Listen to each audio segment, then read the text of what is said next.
镇北侯府那个草包纨绔，竟敢用万两黄金买下状元之名。今日朕与满朝文武在乾元殿上空等，他倒在这烟花之地买醉，真是活腻了。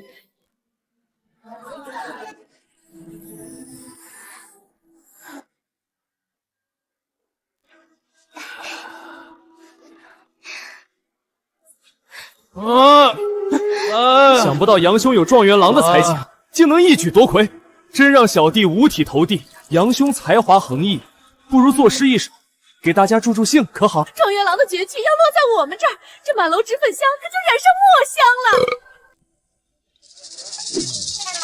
大池塘，池塘大，池塘里面有王八，一个王八3斤8。哈哈哈哈，怎么样？好诗，好诗，好诗！世子爷10天里有9天坐在此处，见人就吹嘘自己家财万贯，状元之名如探囊取布。现在举国皆传，朝廷功名可会买，寒门永无出头日。放肆！陛下，都起来吧！无诗虽好，也不至于你们崇拜的五体投地啊！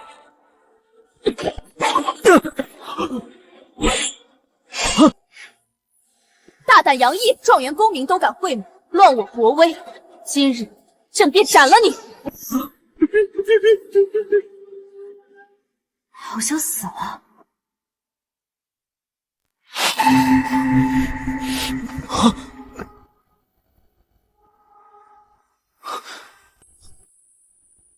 这是哪里？不是正在办公室看书吗？吾是以天下为局，执苍生为旗，谋百年国运，安万世太平。若我生在乱世，只会比这些古人更毒，必将开辟一个前所未有的千古盛世。我居然穿越了，成了大汉朝有名的猛虎，定是战功赫赫的镇北侯。而我嫌弃边关苦寒，硬要独自留在京城享乐。父亲的九正帝故意设局，女帝身边第一宦官庄勤与我父亲素来不和，于是哄骗我买状元之位，借女帝之手除掉我，再将父亲牵扯进来，心思歹毒无比。杨大人，这位就是。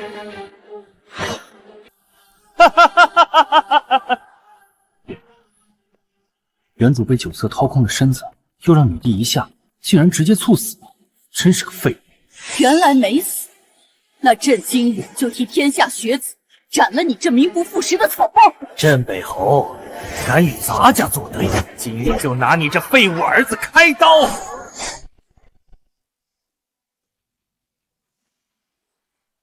大胆，你想造反！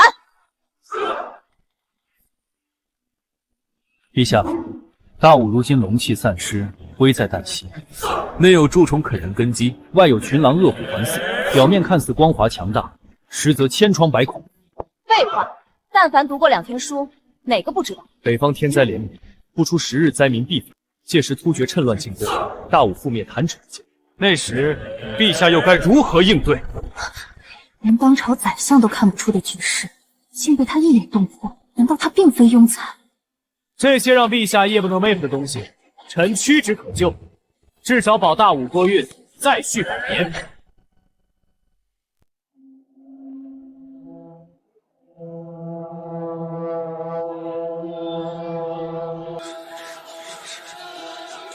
陛下竟为当街砍死这废物，莫非是忌惮镇北侯？陛下，臣弹劾镇北侯之子杨毅，仗着乃父军功，染指科举，若不严惩，公平2字变成空谈。没错，到那时，朝廷威信尽失，将再无学子肯入仕报国，人才凋敝，只能让我朝走向灭亡。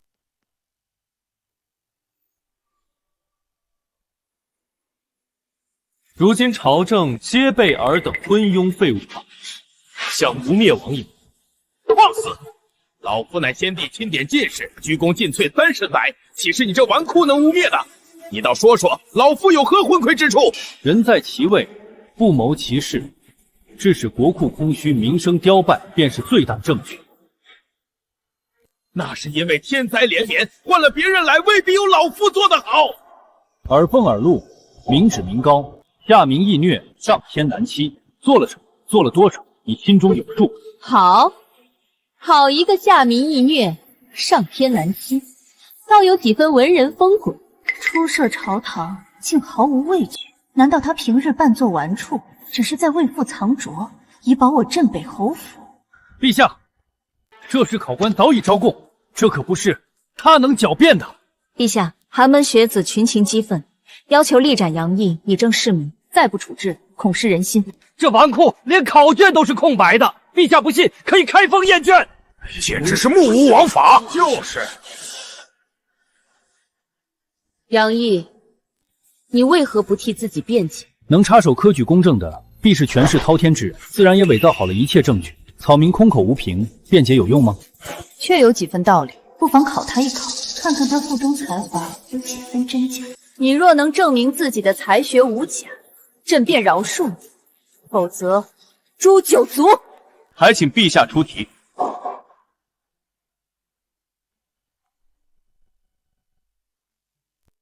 好，你听着，当你亲手灭了仇人满门，看着满地尸体，忽然发现井里躲了一个孩子，你会怎样做？女帝年纪轻轻，以女子之身坐上龙椅，必有雷霆手段，绝非表面上看起来这么简单。此题不光是考杨毅一人，众爱卿若有想法，也可直言。我朝以礼治天下，太祖乃仁义之君，陛下必是以太祖为榜样，要求己身，所求的无非是胸怀百姓的仁义之臣。陛下，臣以为，纵使有血海深仇，然都是上一辈的恩怨，幼子无辜，该饶他一命，给他吃饱穿暖，再找一善良人家好好照顾。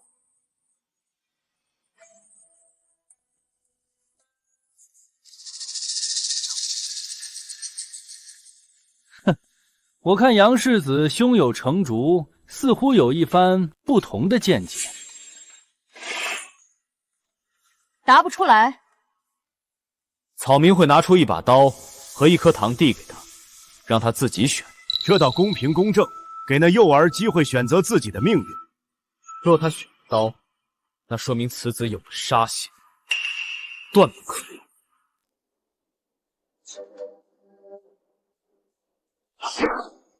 杀伐果断，倒是个做大事。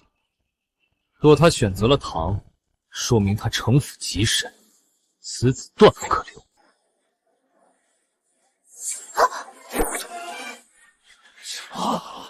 这也太毒了！有点意思。选刀是死，选糖也是死，根本就没想给别人活路。陛下，此人太过冷血无情，朝廷不可重用这种人啊！想不到这没用的废物，竟然比我东西二长手段还多，一切都是看走眼。朕问你，若他两个都选，你待如何？两个都选，说明他贪得无厌，杀。若两个都不选呢？天生反骨，杀。禽兽，禽兽啊！稚子年幼无知，何其无辜！就算报仇，也不该下此等毒手。再说，既然你横竖都要杀他，为何还要假装给他选择？因为我善，他父母杀我全家时未曾给我选择，如今我总要补上这个遗憾。你真是禽兽不如！难道就不怕杀错了人？当一个看似无害的孩子被推到前台时，说明他必有同伙，所以我们杀了他之后，应该躲在暗处，等待同伙前来收尸。惨绝人寰，禽兽不如！像你这种心狠手辣之徒，不配入朝为官。臣请陛下削他世子之位，夺状元功名，贬为庶民。李大人心胸宽广，竟能放幼童生路，是宅心仁厚还是不杀谋矣？老夫又不是你这嗜杀成性的恶徒。可惜10几年后，那幼童长成归来，面对饶他一命的你，没有丝毫手软，不但砍死了你刚刚出生的孙子，甚至把你院里的蚯蚓都竖着劈开，永绝后患。因为这是你教给我的道理。你这分明是狡辩，何人像你一般嗜杀？陛下不会容忍这暴虐之徒为民请命。何人像我？倘若你犯欺君之罪，陛下要诛你9族。今日做人留一线，他日送你上西天。来人，把他拖出去！何时轮到你替朕做主了？奴才不敢。很好，你合格了。现在朕有几分相信你这状元之位并非徒有其名。陛下，单凭此题并不足以证明此子有真才实学，不过是抖个机灵罢了。臣不服。是啊，臣也不服。或许这小子平日里就心思狠毒，这才应对自如。臣等不服！臣等不服！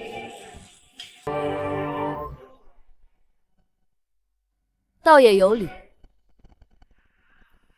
陛下，近2年天灾连绵，都则道水患千里，百姓们正等着朝廷的赈济粮救命呢。臣见状元郎志得意满，想必胸有成竹。陛下不妨派他去赈灾，看他有几分真才实学。女帝似乎是故意在等他们主动提出。我一个京都顽徒，又是新科状元，本没有资格参与事务。若他直接遣我去赈灾，很难行得通。女帝果然心思深沉。怎么，世子不敢？自古赈灾粮发放是贪墨重灾区，到百姓手里实不存疑。此事于我不难，可痛快答应，必会让他们心生疑虑。草民资历尚浅，恐难以胜任。杨大人才高八斗，昨日与犬子吃酒时，还拍着胸脯说满朝文武不及他一根手指。这等小事，他抬抬手就办成了。户部尚书李大人，赈灾可是你分内之事。陛下让你去，是给你机会磨练，你别不识好歹。李大人的意思是，数万灾民性命可以随意拿来给草民练手。够了，杨毅，朕本想给你个机会证明自己，没想到你推三阻四。既如此，打入天牢，秋后问斩。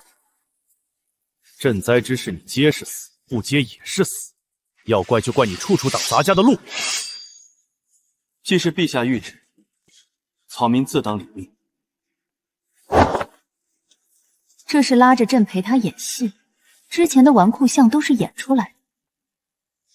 真是初生牛犊不怕虎。陛下，朝廷的救命粮可是有数的，岂能真让个纨绔拿去浪费？往年赈灾钦差都由李尚书兼任，庄公公辅助，他一介书生去赈灾，真的明白吗？他，我倒想知道，若是赈灾粮经过尔等之手，还能喂补多少？行了，杨毅，朕封你为都畿道赈灾钦差，监察御史裴玉从旁协助，带50万斤粮食，希望能给朕一个满意的答案。臣领旨，臣领旨。这小子到底给陛下灌了什么迷魂汤？陛下竟满意他如此恶毒的张禄，黄口小儿，敢在老夫面前狂妄，你得意什么？老夫现在就能捏死你！上，本官乃陛下亲封赈灾钦差，见正旨，等同陛下亲临。你们是在藐视皇权吗？还不跪下，都滚下去！杨毅，官场可不是你会咬人就行。走着瞧，咱家倒想看看这趟浑水你趟不趟得明白。那就拭目以待。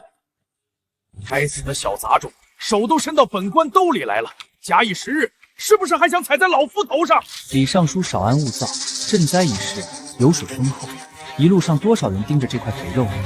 哄陛下开心只需要一张嘴，赈灾可是要看手段的。公公已有妙计，京城码头向来有我西厂把守，我早就安排好了人，替他往一半赈灾粮里加点料。妙啊！到时候百姓咒骂陛下昏君，这小子跳进黄河也洗不清。陛下不得不斩他以平民愤。镇北侯失了独子，对陛下可就未必忠心了。正是，剩下一半粮食，就看他保不保得住了。他们竟敢对赈灾粮动手脚，意图谋害百姓。本官这就去陛下面前狠狠参他们一番，让他们吃不了兜着走。裴御史，慎言，庄公公和李大人这都是为了本官好，这个钱本官可不能不领。你说什么？难道你怕了？官就知道你这纨绔没把百姓死活放在心里，你这是在拿8万灾民的性命当儿戏。区区50万斤赈灾粮，够8万灾民吃几天？庄公公体恤百姓，生怕他们吃不饱，于是挖点河沙增加分量罢了。只不过只掺一半怎么够？太小家子气了。你拿我腰牌去码头，再拉10万斤河沙，务必把所有粮食都掺上河沙。什么？你如此恶毒，本官回去定要弹劾你！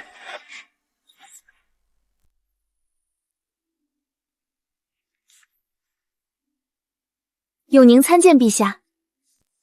皇帝，你登基也有几年了，这子嗣一事不能一直拖着，有没有相中的年轻后生？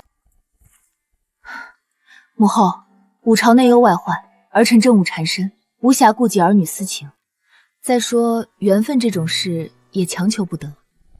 朕怎么想起这等屠宰？不行，天下无私事，无论如何都得选一个。明日送各家小公子入宫，扒光衣服送你床上，哀家就不信没有你看得上。陛下，臣有要事禀报，庄公公与李尚书密谋，往赈灾粮掺杀害杨钦差。什么？好大的胆子，敢拿民政儿戏！皇帝，你怎么不生气？我听说那钦差初入朝廷为官，你放任这帮老油条对付他，这不是把他往死路上逼吗？倘若他连这点小事都处理不下，说明朕看走了眼。朕要的是能臣。姑母，那个杨毅可不是什么好东西，您不用替他担心。此话怎讲？他是镇北侯府那个纨绔，心思很毒。若那孩子选了刀，说明有杀心，死子断不可以；若他选了堂，说明他有城府，死子断不可留。此等毒辣心计，的确不是什么良善之人。别是早已投靠了突厥当了奸细，皇帝心也太大了，我得替他去探探深浅。永宁，跟我走，哀家出宫有点急事。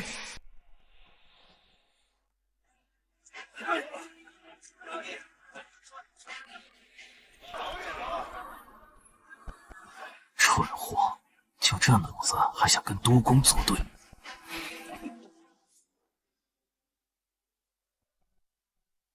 想不到土豆早就已经传入了大吴，不过许多人吃了生芽土豆中毒而死，这种作物便被弃之荒野，这可是好东西。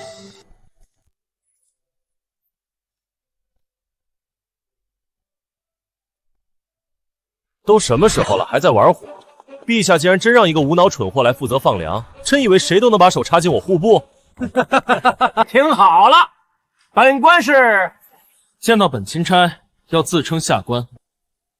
什么？听不懂人话吗？退后，否则休怪本官不客气。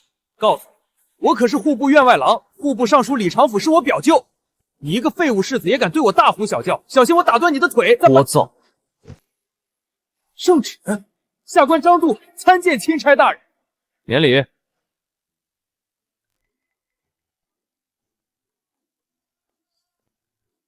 姑母，干嘛换这么破旧的衣服啊？人家浑身痒痒。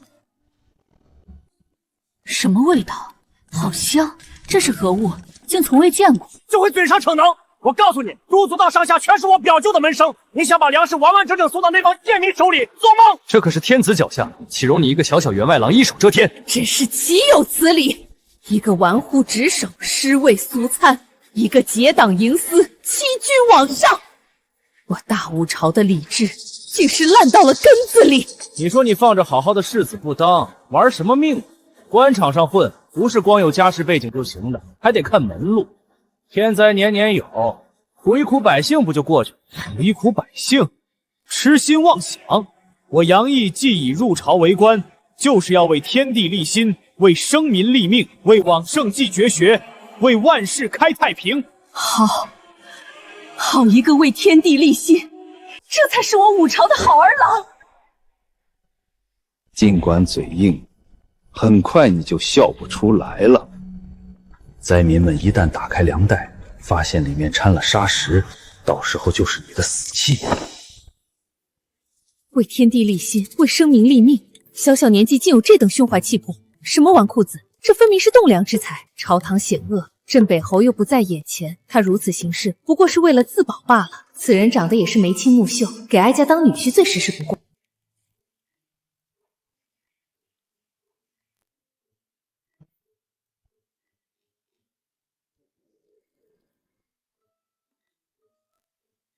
大娘，饿坏了吧？拿去吃。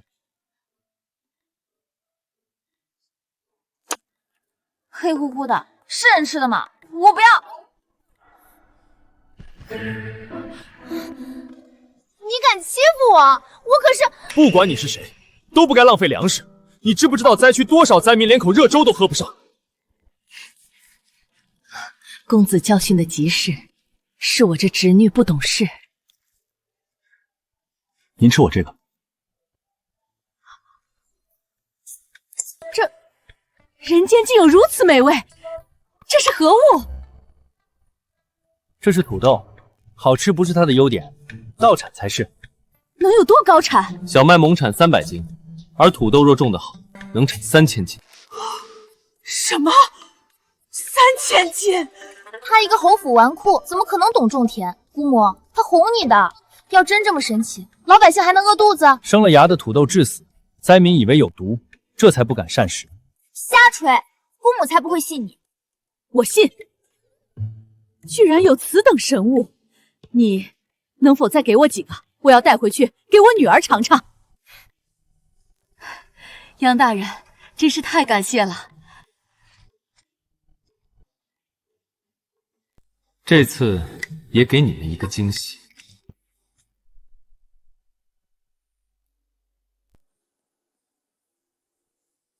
什么？50万斤粮食里全部有河沙，州县府衙竟然1斤都没摊到。杨毅，我倒是小看你了。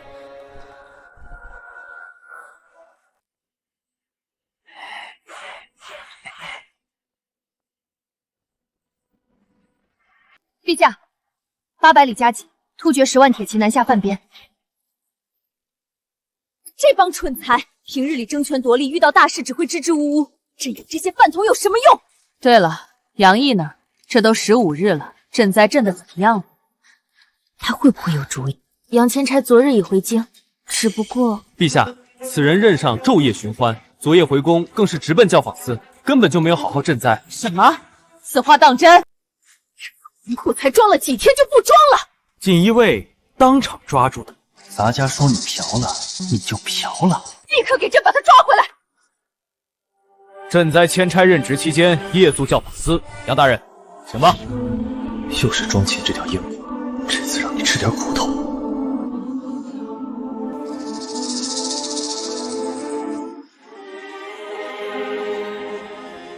陛下，突厥长久盘踞草原，兵强马厚，骑兵天下无双。我大武天灾连年，国库空虚，将士疲惫，实在是不宜与之硬碰硬。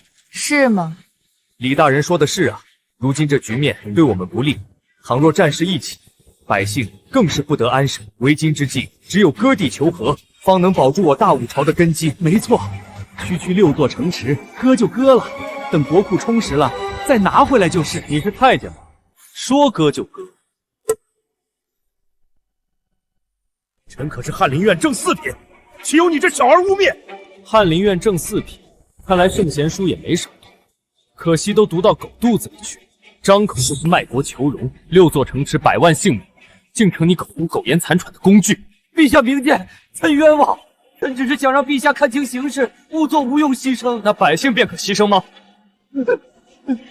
也就只有他敢跟这帮蛀虫明着干，可惜也是个贪恋声色犬马的顽童。陛下，都运到递来折子，说杨千差贪墨赈灾粮，还在好好的粮食里掐入河沙，坑害流民，这是将陛下和百姓当3岁小孩糊弄呢。天灾连年，这些救命粮可是陛下和百官勒紧裤腰带使出来，竟被如此糟蹋。百姓本来就饿着肚子，要是吃了掺沙的米粥，必定大骂朝廷昏聩，骂陛下是无能昏君，请陛下治他死罪。请陛下治杨毅死罪。怎么感觉陛下看起来并不惊讶？莫非被他知道了什么？你可认罪？臣不认。你不认？是，臣非但无过，反而有功。嘴硬！你敢说你没掺沙子？那可是咱家亲自安排的，任你跳进黄河也洗不清。铁证如山，你怎么说？回陛下，臣掺了10万斤。什么？哪有那么多？难怪下面的人没有上交精粮。10万斤，你好大的胆子！臣此举不过是为了防朝中硕鼠。胡言乱语！诸位大人忧国忧民，怎么可能打赈灾粮的主意？那为何往年李大人赈灾时，50万斤粮食还不够8万人分3成？那是运输中有损耗。上好的精粮，那些贱民也配吃？损耗？我看你是觉得那些百姓不配吃精粮吧？胡说，老臣没有。这跟你往粮食里掺沙子有什么关系？那些老爷们只要精粮，对掺了沙子的粮食不屑一顾，掺了沙才能真正送到灾民手中，达到赈灾目的。这都是你的一面之词，空口白牙。陛下和诸公凭什么信你？都局到各县县官员大都是李尚书门生，他们可不会替你说话。干什么？你想谋害圣上？哼！你以为你用权势堵住了贪官们的嘴，也能堵得住天下悠悠众口吗？百姓感念钦差恩德，居然写下了万民书。给朕呈上来看看。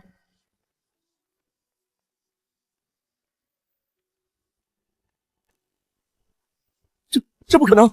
他明明就贪了，明明把赈灾粮换成了沙土，那些灾民怎么可能？庄公公好东西吃多了，不知人间疾苦，看到掺了沙子的白米，只会嫌弃的扔掉。但那些饿了很久的百姓，哪怕粥里有沙子、有虫子，都会狼吞虎咽喝下去，因为不吃就会饿死。杨大人真是智计双全，本官佩服。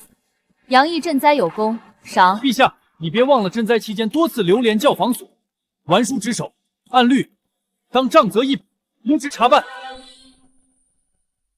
的确该罚。陛下，臣不用狡辩，朕心中有数。不过朕可以给你个机会。突厥犯边一事迫在眉睫，若你能想出对策解决危机，朕可以再饶恕你一次。原来在等我献计。大武国库空虚是不争的事实，可不像赈灾粮一样能被你糊弄过去。带兵打仗可没有赈灾那么简单。年轻人有胆识是好事，可惜光有胆识没用，得有实力才行。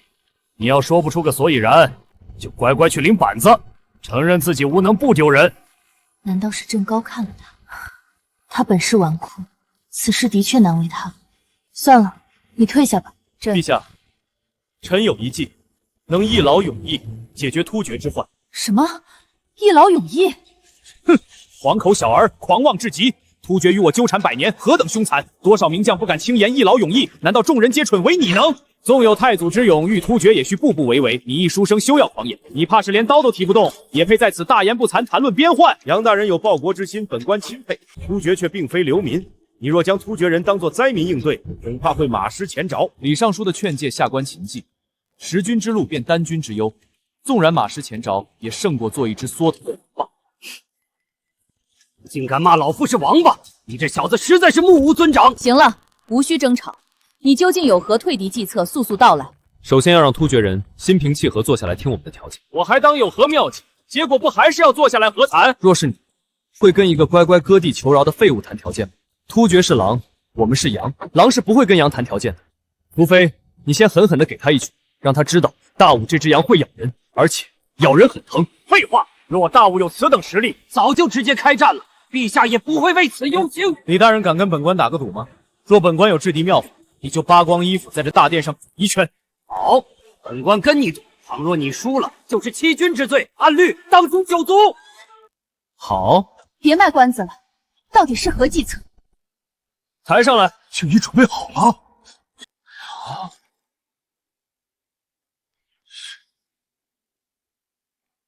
哼。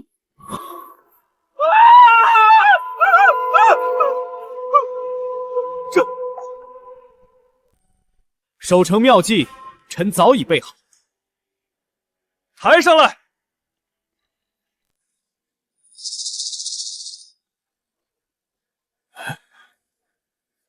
杨大人，这是何意啊？杨大人，你的破敌妙计呢？就在此处。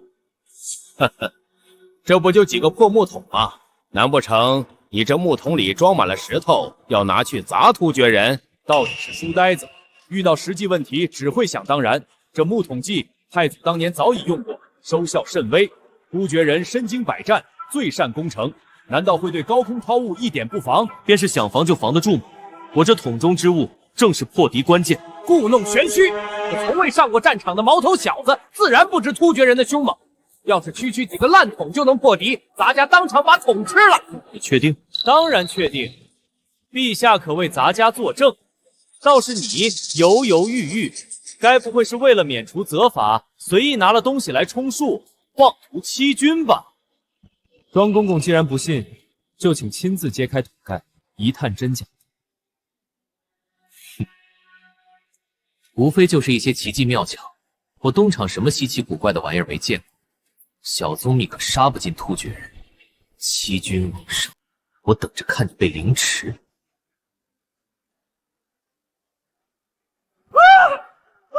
我的脸，这里面，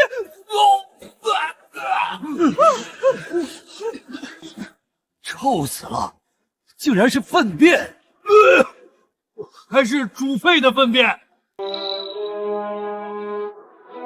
赶紧把桶盖封回去。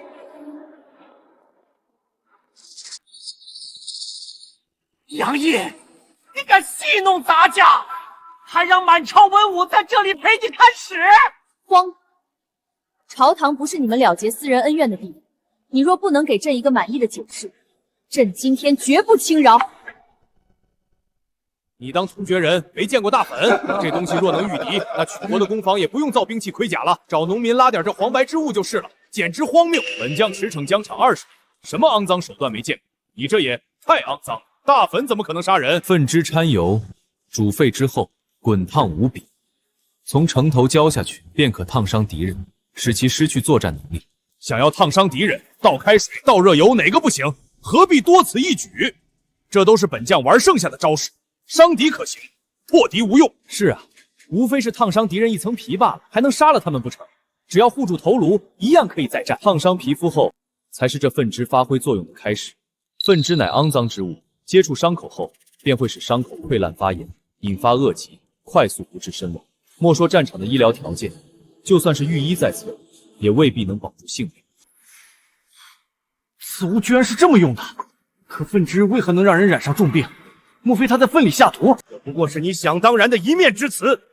老夫吃过的盐比你吃过的米都多，只听说粪能淹死人，可没听说粪汁能毒死人。杨毅，你可有证据？昨日钦差大人令下官去天牢找了个死囚，用滚烫的粪汁浇灌过，还让御医替他处理了烫伤的伤口，现在就等在殿外。抬上来。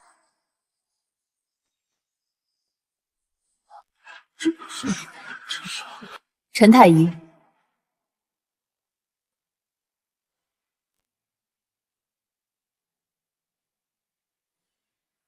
禀陛下，此人伤口虽已妥善处理，可却感染了某种难以探查的恶疾，不出几日就会暴毙，老臣也束手无策。这粪汁竟然真能杀人于无形，与阎王的索命符合业！好你个杨毅，歹毒至此，居然让咱家去揭开桶盖，我不会也感染恶疾而死吧？陈太医，快来给咱家看看！不过是给你个教训罢了。你作恶多端，迟早要你受死。你等着！猝不及防之下，突厥人面对大武的守城攻势，恐怕要吃大亏。果真是好歹毒的破敌妙计。此粪汁获取容易，熬制不难，中招之人浑身溃烂，宛如恶鬼一般痛苦死去，十分可恶。非但如此，又脏又臭的粪便会带给人极大的精神折磨，因而此物既可取人性命，更能震慑敌人。万一敌人有防备了怎么办？用皮子包住身体再来攻城，皮子够多少人用？粪便却是取之不尽。况且伤口再小，也会被这肮脏之物感染。尉迟将军不妨将它抹在箭头上，只要擦破敌军皮肤，也可奏效。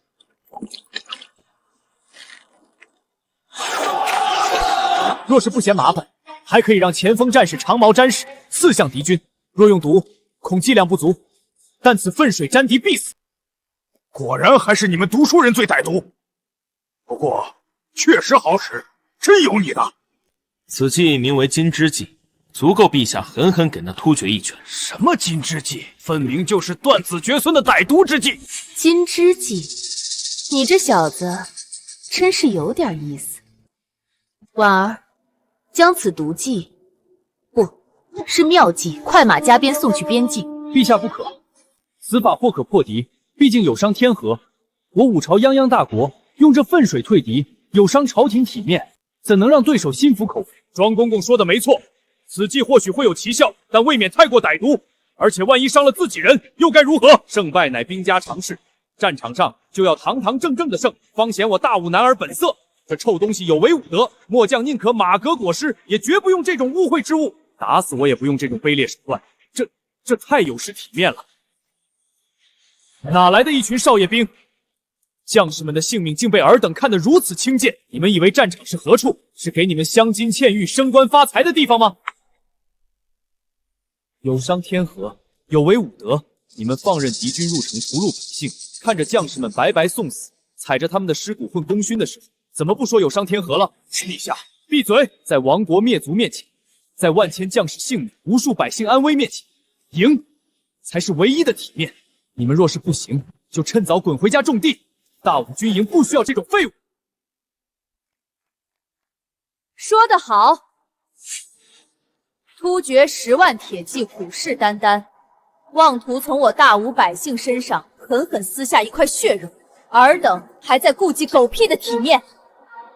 我皇室颜面，从来不靠将士们无谓的伤亡来保全。朕要的是活着的将士，是最小代价换取的胜利。杨清此计虽毒，却可保我江山百姓性命，此乃大人萧中郎、林中郎、魏左将停职思过，罚俸3月。婉儿，立刻将金之计秘密送往边关，朕要让这只狼知道，大武绝不是温顺的羊。臣遵旨。陛下何时如此维护这鼠孩子了？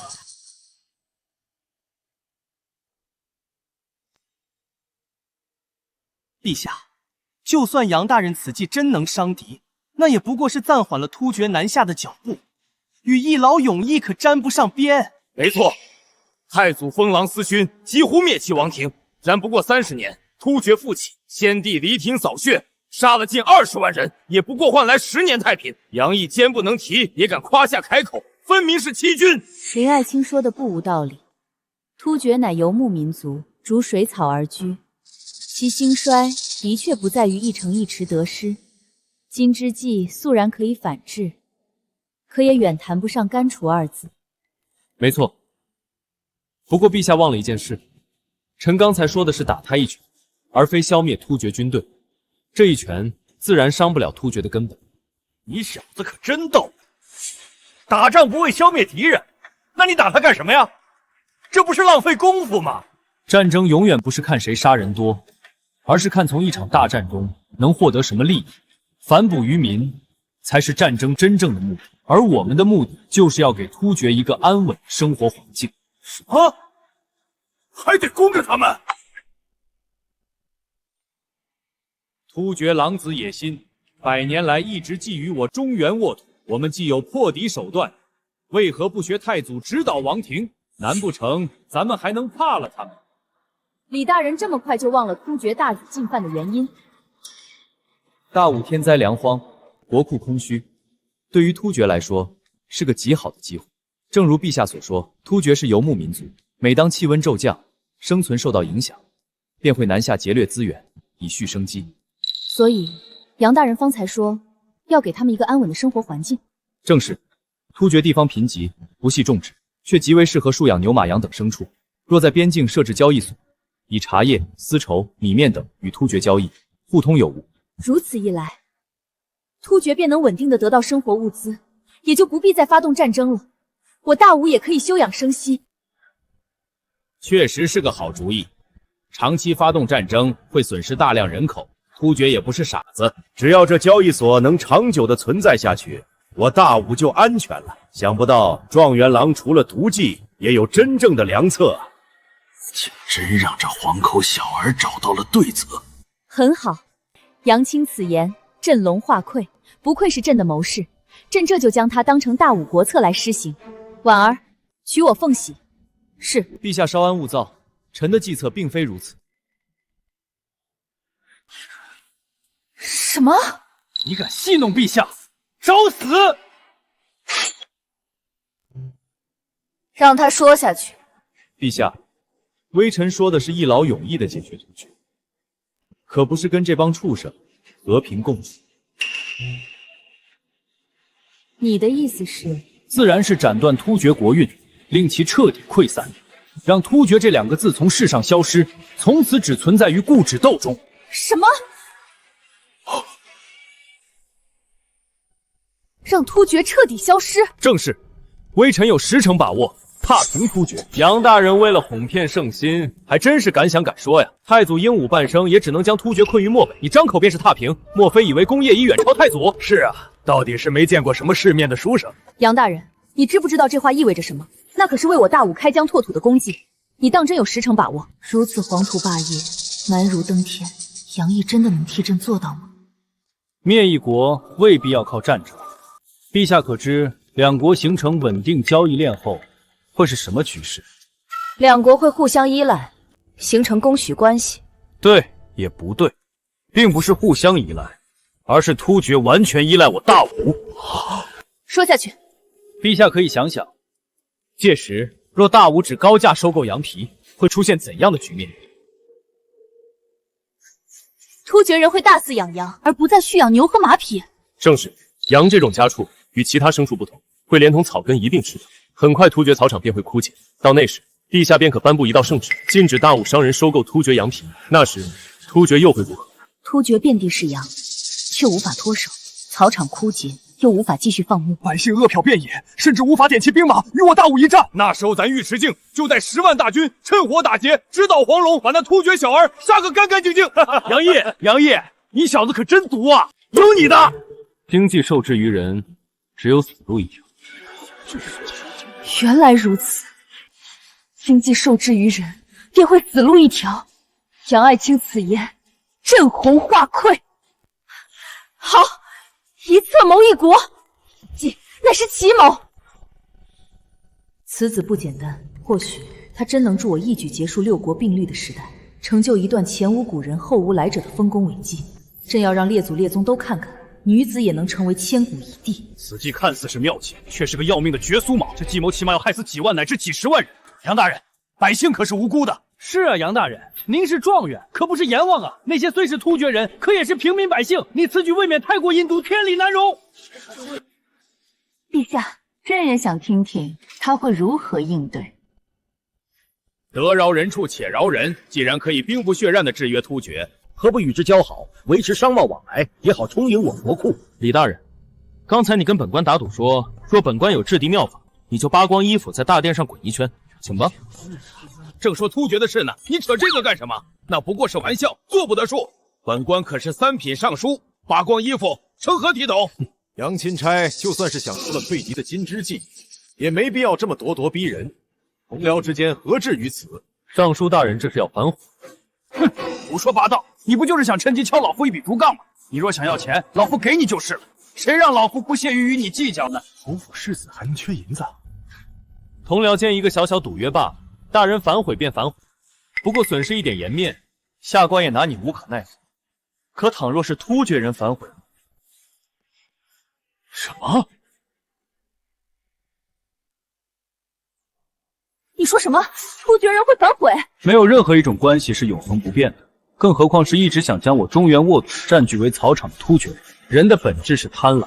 人性贪婪，的确，突厥人是不会与我们长久的保持经商关系，他们只想大赚一的钱，一举攻入中原，彻底将中原据为己有。这也太缺德了！我大武礼仪之八乡，与这种野人为邻，真是耻辱。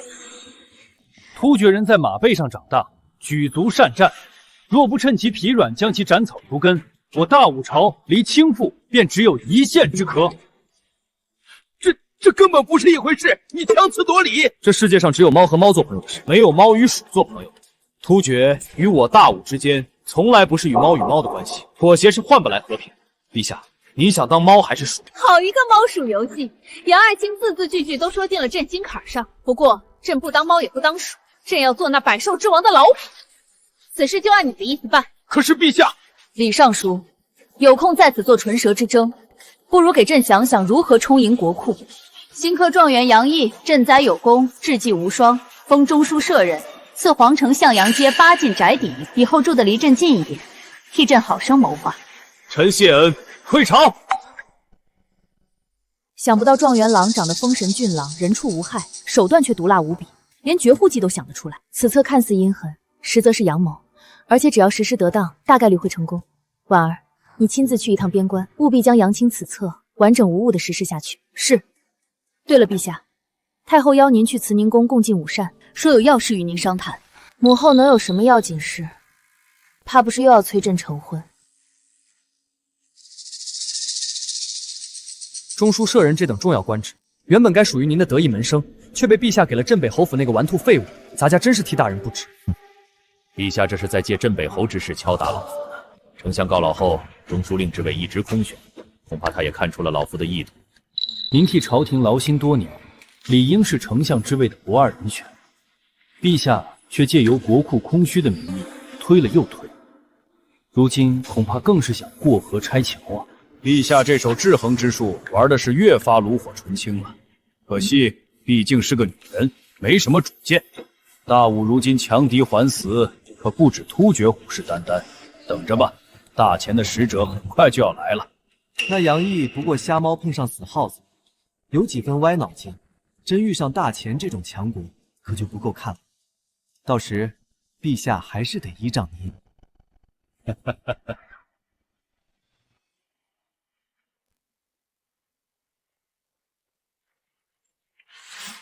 镇北侯与突厥狗最多还能僵持15日，若皇姐再不能想出退敌之计，恐怕要血流成河。哀家特意让人写信请教了杨公子土豆的10几种做法，保准皇帝一吃就合不拢嘴。姑母，这东西干巴巴的，到底有什么好吃啊？人家想吃烧鹅，不许挑。大灾之年，百姓们有口吃的就不错了。太后娘娘，书圣柳心已经将您要的字写好送过来了，我看看。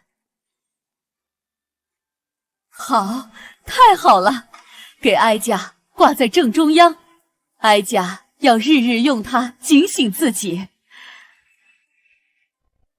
不就是几句普普通通的诗吗？有什么了不起？哪儿配挂在您的慈宁宫？让你多读点书，你偏不。明日你就给我滚去国子监。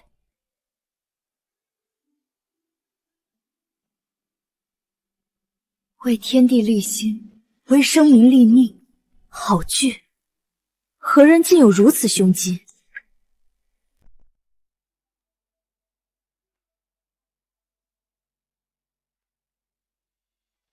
为天地立心，为生民立命，为往圣继绝学，为万世开太平。这是何等宽广的胸心气魄，是何等远大高洁的志向！为君者，当以此句要求己身，为天下后世开辟永久太平的基业。若天下读书人皆有此风骨，大武何愁不兴？文人中竟出了此等心胸抱负之人。写下这4句之人，必定是天真执着的人，这才是读书人真正该做的事：为民、为国、为苍生。你猜这4句是何人所作？我们若是不行，就趁早滚回家种地。大武军营不需要这种废物。莫非哀家还没说呢，你们就已经猜出来了？杨爱卿虽然总是为朕提出各种毒计毒策，心里却是沉甸甸的装着百姓和苍生的。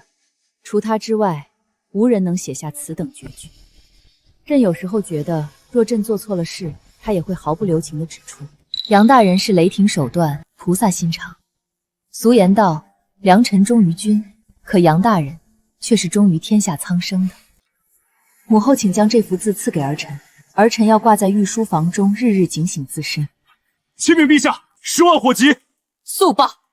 前国使团刚刚带来了前帝袁弘景的国书，说要与您联姻。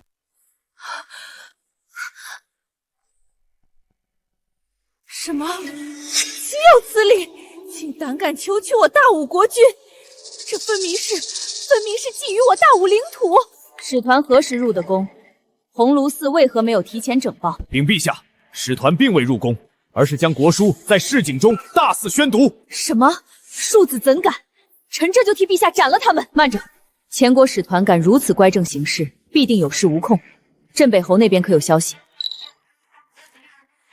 三公主殿下昨夜入京，加急送来侯爷手书，说城中余粮仅够支撑10余日，城中百姓皆已自愿披甲，真到最后关头，便与突厥人同归于尽。什么？明月人呢？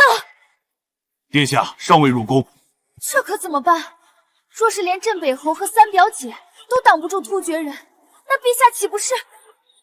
前国那个老登真不是东西，也不看看自己多大岁数，也敢老牛吃嫩草。大武天灾粮荒，国库空虚，突厥又即将破城，内忧外患，正是收割武朝的好时机。前帝打得一手好算盘。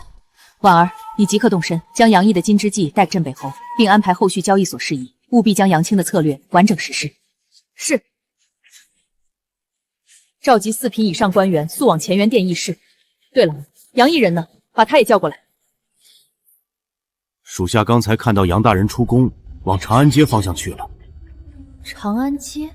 听好了，大池塘，池塘大，池塘里面有王八，1个王八3斤8。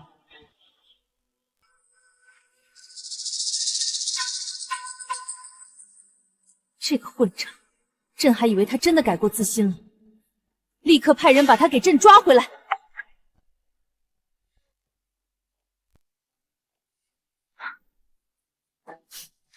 殿下，您需要休息。侯爷立身清白，在京中树敌颇多，世子又不成器，本宫这次回来，必须想尽办法替他拿到军饷，否则边关就真的失守。都据道虽有朝廷拨粮赈灾，也不过解燃眉之急。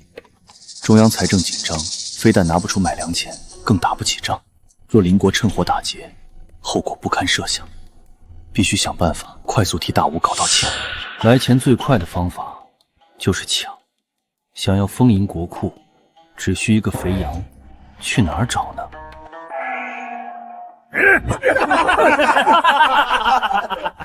退后！滚开！睁大你的狗眼看清楚，大前红景帝金牌在此，尔等贱族还不跪地叩拜？你是什么东西？我等只跪女帝！别怪我没提醒过你，敢对使团动手，便是向我大前宣战，你们负得起这个责任吗？五国的贱民们听着，奉我大前红景帝金口谕旨，五帝小国必积私臣，致使阴阳失序，灾厄频生，故天灾市井，五谷不登，国土不宁，此乃获罪于天。肥羊来了。前红景帝仁慈，不忍百姓受苦，愿那五帝于后宫，以身正阴阳，平息上苍之怒。然前红景帝仁慈，愿那五帝于后宫，以身正阴阳，平息上苍之怒。放肆！朕乃一国之君，岂由他如此羞辱？真欺我大吴无人了吗？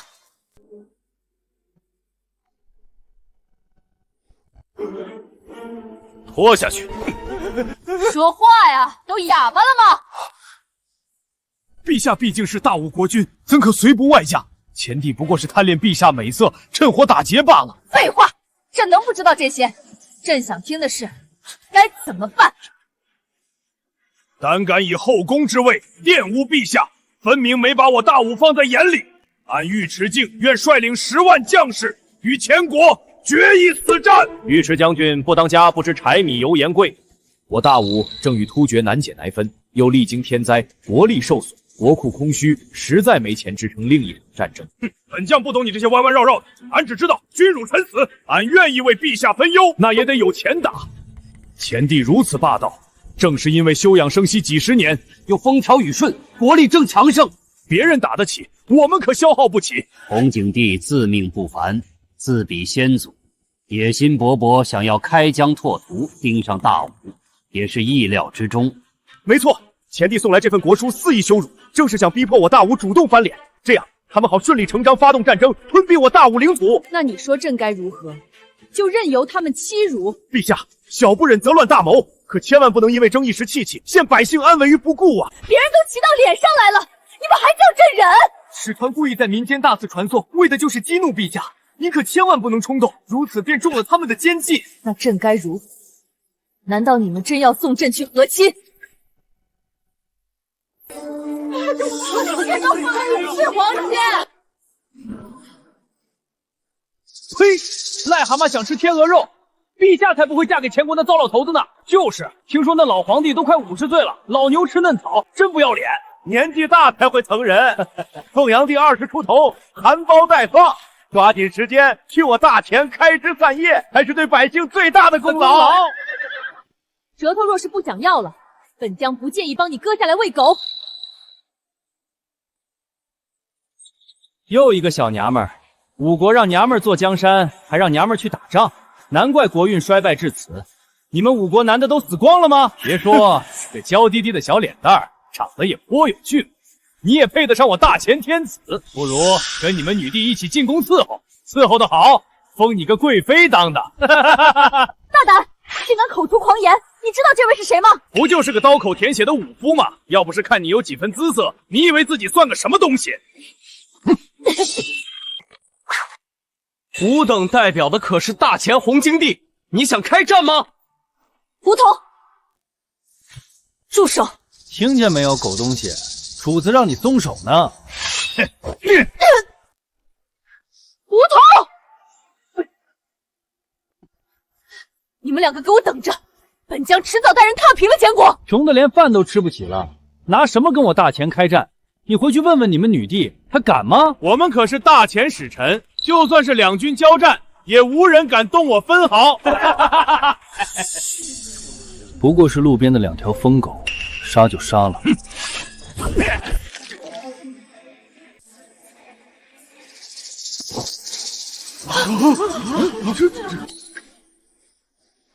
朕怎么养了你们这群饭桶，竟要让天子受如此屈辱！陛下，此乃生死存亡之大事，能忍则忍啊！臣等也并非要让您真的去前国和亲，这只是缓兵之计。陛下，以老臣所见，前国其实并不想直接吞并我大武，毕竟前国还需要大武作为缓冲，挡在突厥前面，否则便要直面突厥铁骑。继续说。因此，此事并非全无转还余地。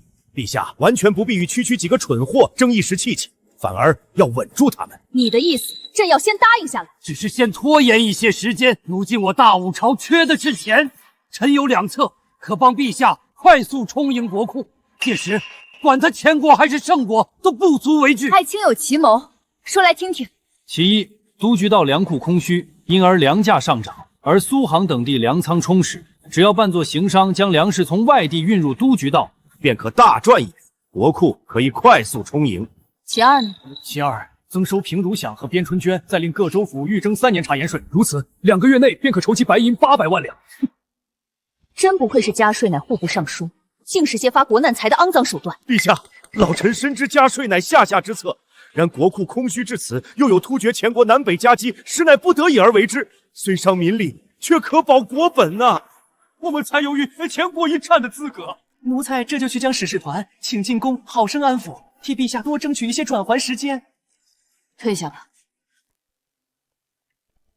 报陛下，镇北侯府世子杨毅已将前国使者当街镇杀。什么？原主不愧为武将之子，身子亏空，武学底子倒是还在，杀个人不成问题。这人好大的胆子，出手也果决，不知是哪家的公子。只可惜不该如此冲动，性命危矣。你怎么敢？就不怕承受我大前的怒火吗？区前国怒火又有何惧？我大武立国100年，雄踞中原，纵使6国并立，我武朝也会是天下共主。多借我大武屏障抵御突厥，才得以蜷缩后方休养生息。倒推30年，你前国还是给大武纳岁贡的小国，我杀你又如何？说得好，要不是太祖恩赏土地粮食，你们还在山里当猴子呢。端起碗吃饭，放下碗骂娘，这等白眼狼，一是杀了他。此等狂徒，如我大武，出言不逊，狼子野心，的确该杀。饶命！求您饶了我！前国10万铁甲军已开拔至边境，今日我若死，明日前军便屠尽你京城老小，一个不留。什么？前国10万铁甲军此刻已开拔至我大武边境？既然洪景帝早已备战伐我，你死不死有什么分别？求您饶命！我是洪景帝亲信，放我必在陛下面前美言撤军。你说的是真的？若放你，边境10万大军真会立刻撤军？千真万确，只要您放我，10万大军立刻从边境撤军。住手！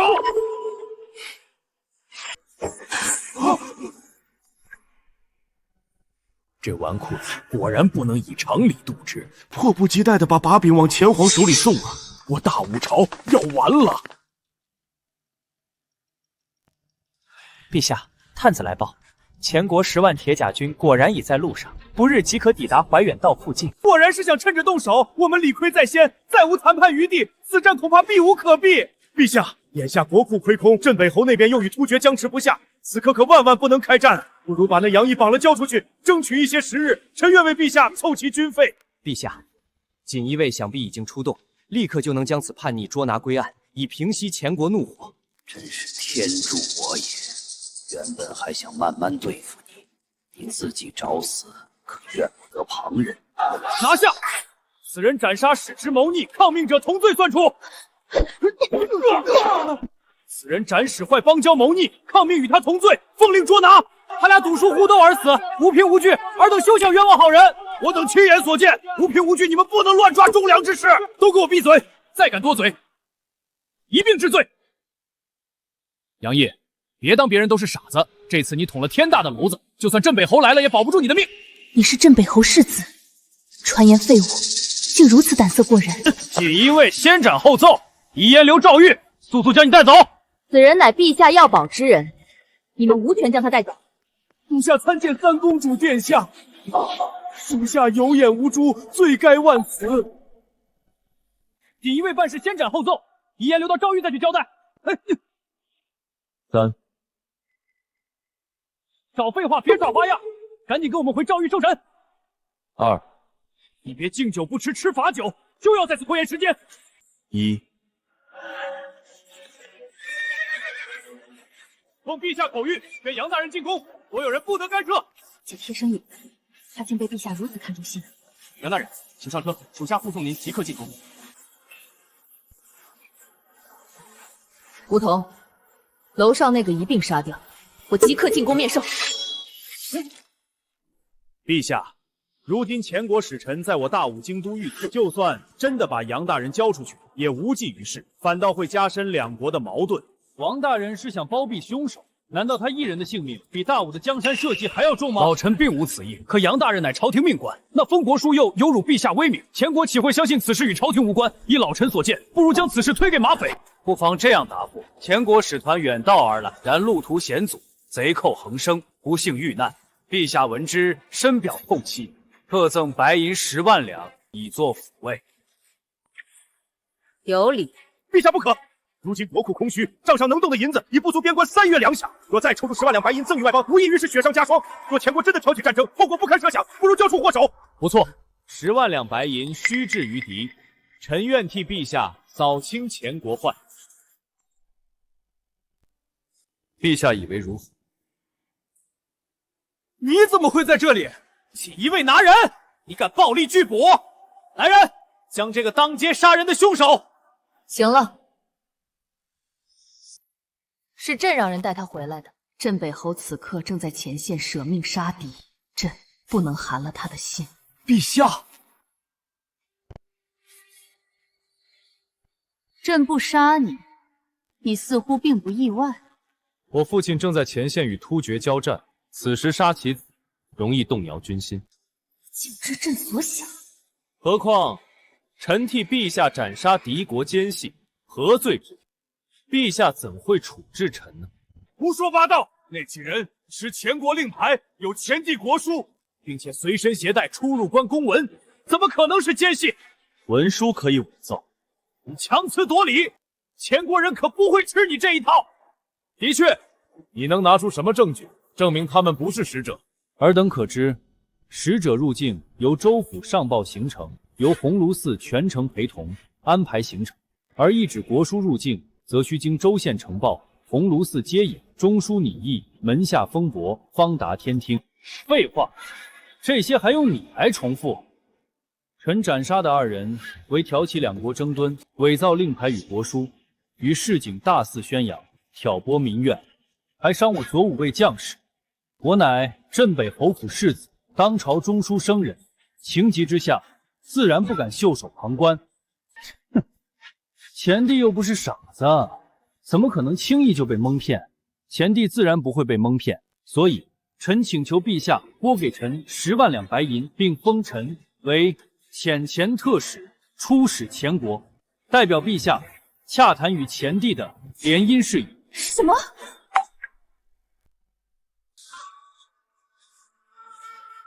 憋了半天就憋出了这么个馊主意，这10万两白银你还真敢要？怎么，你要拿去给陛下当嫁妆？咱家还以为杨大人身为陛下智囊，能想出与众不同妙计，结果到最后还不是要送陛下去和亲？天子守国门，君王死社稷。朕可以披甲上阵，但绝不能受此屈辱。没错，兄弟，你这次有点过了啊！那前国老儿分明就是要羞辱陛下，根本不是真的要联姻。臣愿替陛下出战。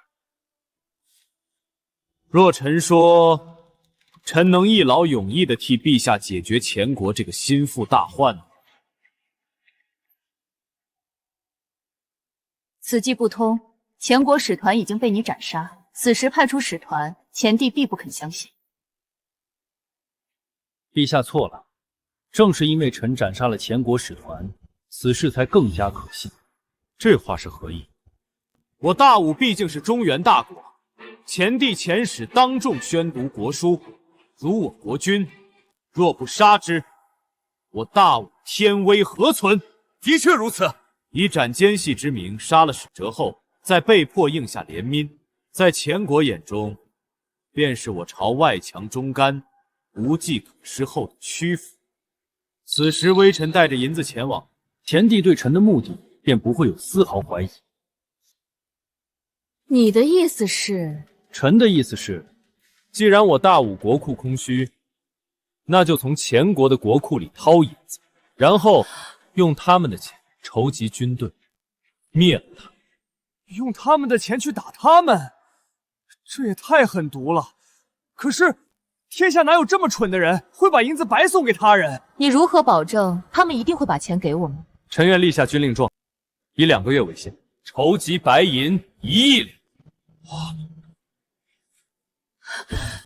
1亿两，这怎么可能？若是真能筹集1亿两白银，没收灭掉一个前国，哪怕是一统6国，也未必不可能。1亿两，你知不知道那是多大的数额？我大武岁弱2500万两，攒够1亿也得举国不吃不喝4年。莫非你能点石成金？恐怕把前国的国库翻过来，也未必能掏出这么多银子。杨大人这海口夸的，怕不是把梦里的金山银山都算上。年轻人有理想是好事，但是光有理想没有用，还得脚踏实地才行。前国风调雨顺，连续10年中央税收5000万两，实物税至少有400万担，年收支常有盈余，乃天下首富，1亿两，本官都说保守。想不到他提前将前国研究得这么透彻，看来他是认真的。就算前国拿得出这笔钱，又凭什么给你？你是打算落草为寇，然后冲进前帝国库里抢吗？杨大人，要是你真想抢银库，你带上俺帮你啊！10万两白银乃3万将士1季的军饷，此子若心怀不轨，携巨款投奔前帝，献上我朝虚实，此举便成了资敌。如今内库见底，外敌环伺，此举陛下万万不可答应。难道10万两白银留在你手中，就能变出更多的银子吗？前国向5国开战之时，便近在眼前。老臣自有稳妥之策，2个月内必定替陛下筹到足够军饷。尚书大人不服气，可以与本官打个赌。赌什么？自然是赌2个月内谁筹集到的军饷更多。若本官输了，自当服服；但若本官赢了，我要李大人让出这尚书之位。你荒谬！6部尚书之位乃朝廷要职，非资历不深、德才不备者不可居之。此乃祖宗法度，岂可用来作为赌注？臣为了朝廷安危，不能答应。你不敢？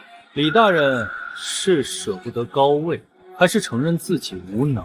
这种事情岂可儿戏？陛下，老臣并非惜神，实乃担心朝堂体统。若人人都以官职为赌，乾元殿岂不是成了赌房？李大人既不敢赌，又无良策，空占高位，这才是误国。不过，既然李大人反对，那本官就再退一步。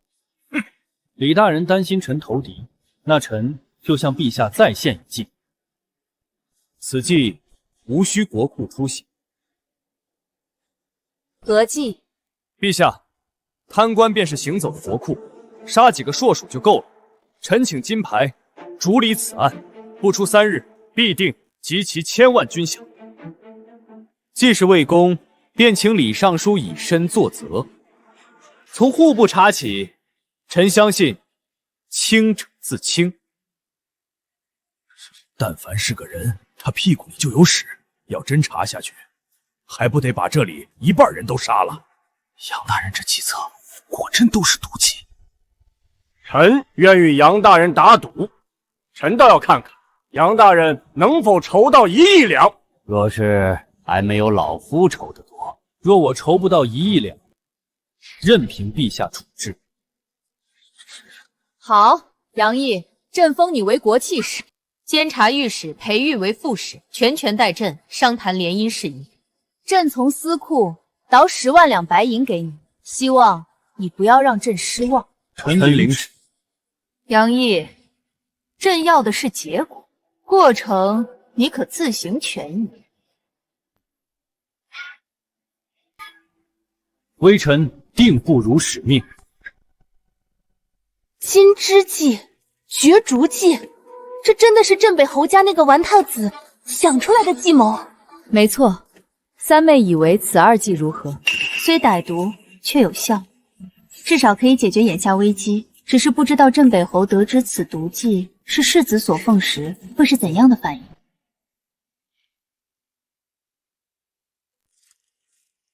侯爷，各营士卒已实施日食2餐制，每餐粮食减半，余下粮草仅够全军吃4天半。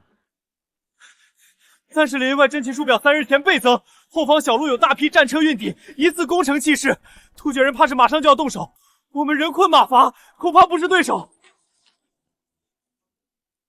天灾连年，国库已空，非是朝廷弃我，是天要亡我。我杨家3代忠烈，戍守边关40余，就算是死，也要死得其所。我娘说这是明年的种子，是家里最后的粮食，都给你们，不能让你们饿着肚子去打仗。不行，本将不能吃你们的活命粮。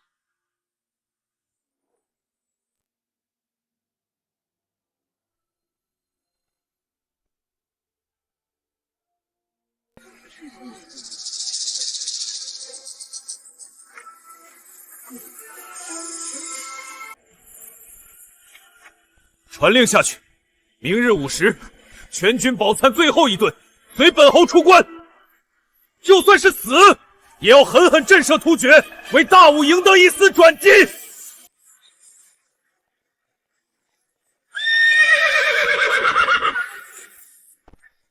将军，京城急报，陛下派我给将军送来破敌之计。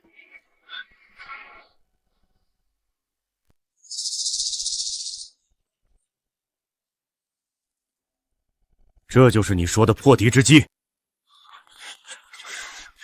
正是，这东西可以让突厥人死伤惨重。竟有如此神妙！快快快，打开看看！大粪，还是煮沸的？这东西能打败突厥？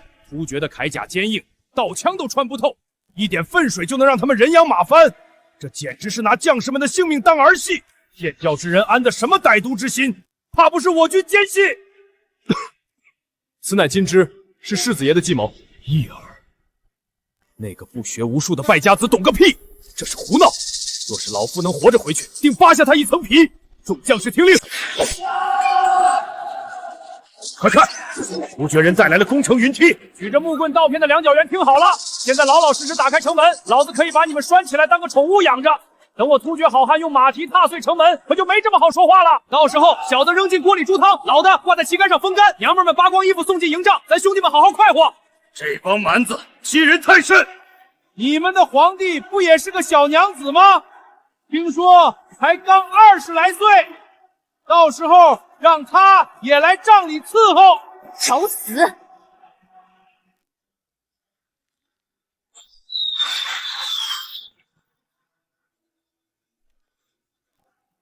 给本将军攻城！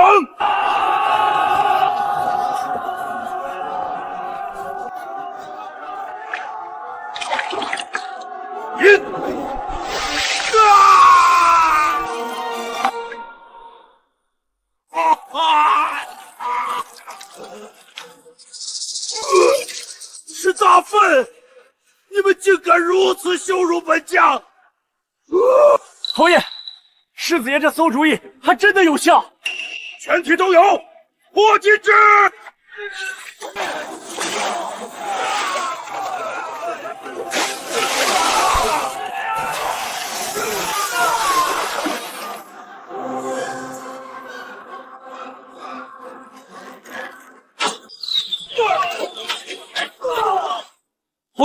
大胜！突厥狗贼的3轮进攻已被我军以金之计尽数杀退。好！事后刚刚探得，突厥大营哀嚎满地，恶臭冲天，被金之烫伤的突厥人伤口溃烂流脓，高烧暴毙者已经不下100人。太好了！这臭小子从小到大兵书没翻过几页，骑射稀松平常，整日游手好闲，不成器。没成想今日倒是救了我全军性命，不愧是本侯的种。虎父无犬子，世子青出于蓝。金之计只是世子对付突厥人的一部分，等打胜这场战争，后面还有一劳永逸抹杀突厥的真正妙计。好小子，整日装疯卖傻，竟然把他老子都骗过去。公孙大人，后续事宜本侯都听你和那臭小子的安排。开城门，跟我去抢突厥人的粮草。此次婉儿携带杨毅的计策远赴北境，协助镇北侯彻底解决突厥之患后，你也不必回边关了。母后不会又给我安排婚事了吧？我可不想嫁给京中那些世家子弟，一个个无趣的很。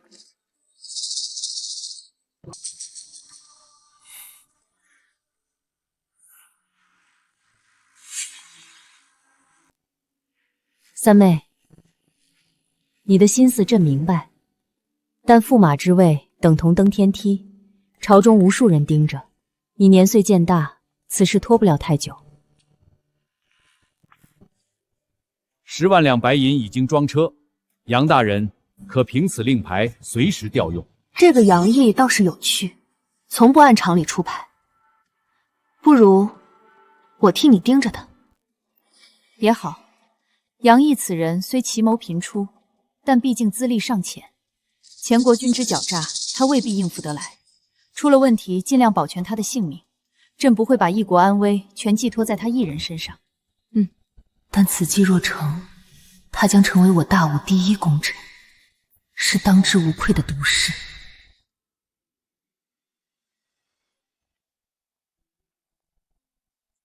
参见陛下。杨爱卿，此去前国路远，你有任何要求都可以与朕提。什么要求都可以。臣请陛下将西域进贡的那2块原矿赐给朕。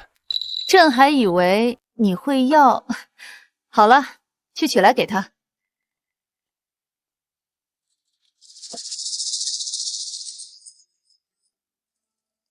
你要这个做什么？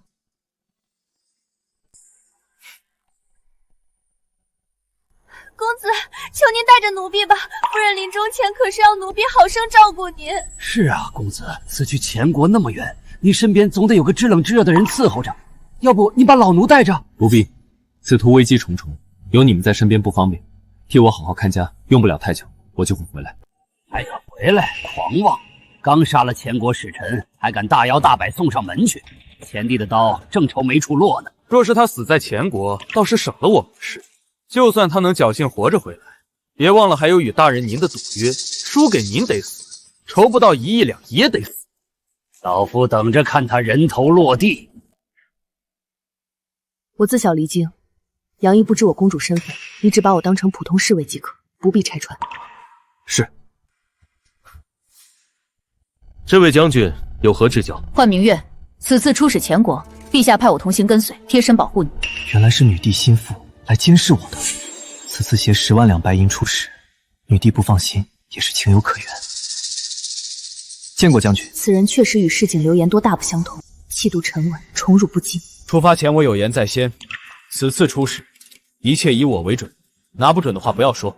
2个月后，我会带着1亿两白银凯旋，出发去前国。想不到女帝年纪轻轻，倒挺沉得住气，被朕故意激怒，也丝毫不露破绽。这国书写得颇为官方，居然看不出他的真实想法。杨大人如此年轻，便能代表女帝全权处置联姻之事，看来女帝对你的信任非同一般啊！只不过与朕联姻，对你5国有什么好处呢？用人不疑，疑人不用。如今6国分裂100年，困于制衡，疲于内耗，而今吴有兀土，前有雄兵，若强强联手，自能结束分裂割据局面，共掌天下。这瞎话张口就来，比那些翰林院的老东西还能胡扯。果然有意思。哈哈哈哈哈哈！你在五国赈灾一事，朕也有所耳闻。不愧是大武最年轻的谋士，这份胆识和气魄，少有人能及。陛下谬赞。不过联姻一事细节繁琐，不急于探讨。朕替杨大人备好了别院，杨大人不妨先住上一阵，游览一番，好好见识一下我大前风光，而后再行商议如何？外臣谢过陛下。久闻大前物华天宝，许多人间奇珍在我武朝难见，刚好我主雅号风物，命外臣多加购置，以作纪念。外臣带足银两，定好好挑选。只是路途遥远，运输回去恐怕多有不便。杨大人倒是个识货的，不错，我大前的确地大物博，不是苦寒贫瘠之地的那些小国能比的。这样吧，你想买东西，朕就送你20条大货船，再给你一块手令，你拿着令牌，便可走水路把东西装回去。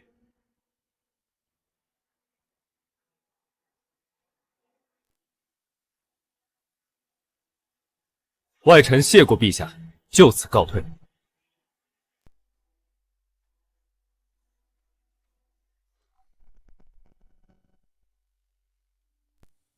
陛下，五国欺人太甚，先是当街悍然刺杀我国天使，事后竟用诛杀奸细搪塞，这不是把我们当傻子吗？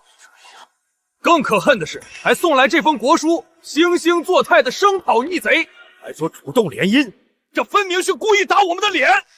那3个蠢货在别人的地盘当街羞辱武帝，自己找死，怨不得人。陛下，莫非要答应与他联姻？五国女帝忍辱负重，倒让朕高看一眼。至于这杨毅，小小年纪，说话办事滴水不漏，朕竟然有些看不透他。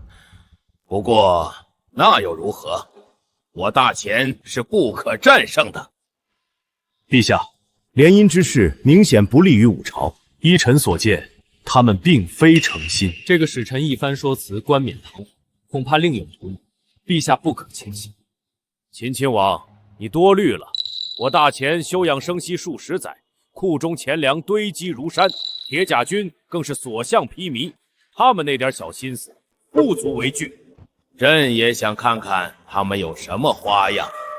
可是朕的10万铁甲军已经在边境处安营扎寨，无论这时有何变动，都可立即长驱直入。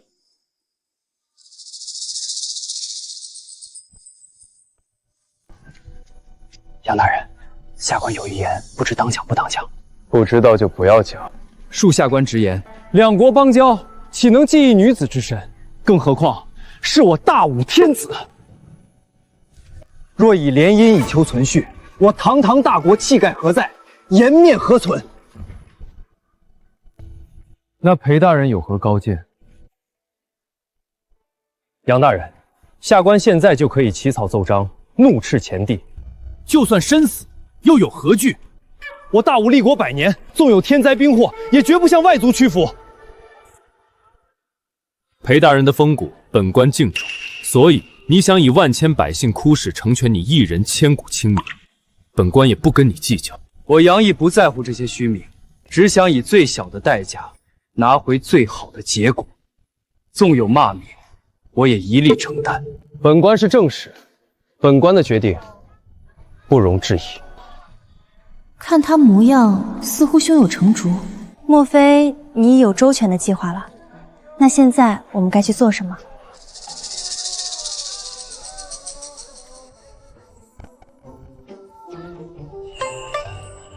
消费。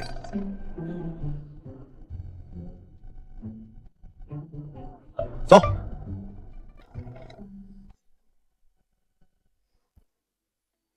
听说大武来了个超级富商，一掷千金，才半天功夫，都快把整个棋盘街的商户搬空了。什么富商？那是五国女帝派来的特使大人，带了好多钱来，专门给女帝挑宝贝呢。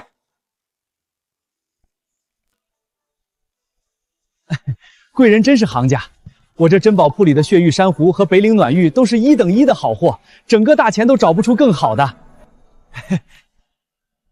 送到码头装船。是，小人保证给您装的整整齐齐，都小心点儿，东西磕了碰了，我要你们脑袋！是。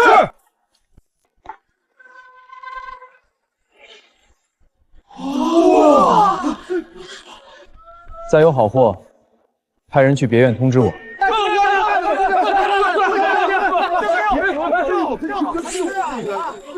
贵人看看我这雪山髓，10年才产1小块，戴在身上冬暖夏凉，最养大人。这是江南36道工序制成的云霞锦，贵气十足，最适合给贵人裁衣。还有我这个龙血，倒是都有几分意思。所有东西，只要是真品，我全要。全都要！我不是在做梦吧？那云霞锦1尺就要3000两，龙血木按寸算钱的，雪山笛更是无价。这位贵人好大的手笔！五国使团采买国礼，不问市价，现银交易，只要东西好，有多少我要多少。这纨绔当真是习性不改，都是些没用的物件，带来的银子哪里经得起他这么花？我要写折子上报陛下，参他一本。如今连皇烧都坐不住了，各种宝贝流水一样运到码头，被那五国使者装船运回五国。无论谁拿过去的，只要是好东西，那使者就给银子。现在全国商人都在往京城赶。只买东西，派人仔细检查过货物没有？里里外外都探查过了，并无任何夹带。他似乎就是来采买的。哼，到底是寡国小邦来的乡民，稍微见识点繁华，便忘乎所以。把港口的探子撤了吧，继续让人盯着他。朕倒要看看，到底想干什么？是。无论你想做什么，都不过是垂死挣扎。李大人这边仅倒查3年茶盐之税，便追回60万两石银，今早已经押送入库。茶盐之税1年总数才50万两，3年竟能漏缴如此数目，大武贪腐居然严重到这种地步了。李大人素有威望，这才能快刀斩乱麻，将历年积欠的税一次性厘清。大批盐商听说国库空虚，边关告急，更是争相为陛下解囊，以表忠心。立刻拨出1半，与邻邦换成粮食，送往北境支援镇北侯。是。反观杨探使这边，监察御史裴玉接连发回2道奏折，弹劾杨毅不但购买大量华而不实的玩物，还耗费重金结交前国的商贾权贵。不到7日，10万两白银已经挥霍了大半。有此事？别说赚1亿两白银了，陛下拨给他的10万两白银，恐怕都要血本无归。这个杨毅葫芦里到底卖的什么药？朕怎么有些看不透他？这就是那个豪掷千金的五国使臣，竟然是位少年英才，也不知婚配否？去，你那闺女都快30了，还惦记？我小侄女年方28，配大人刚刚好。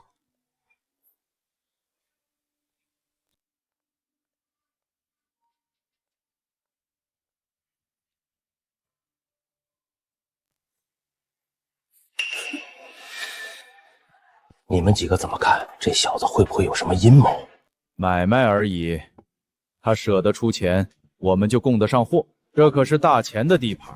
咱兄弟几个是皇商，一个外邦小民，不足为惧。对，把好东西都给他送过去挑，谁会跟钱过不去？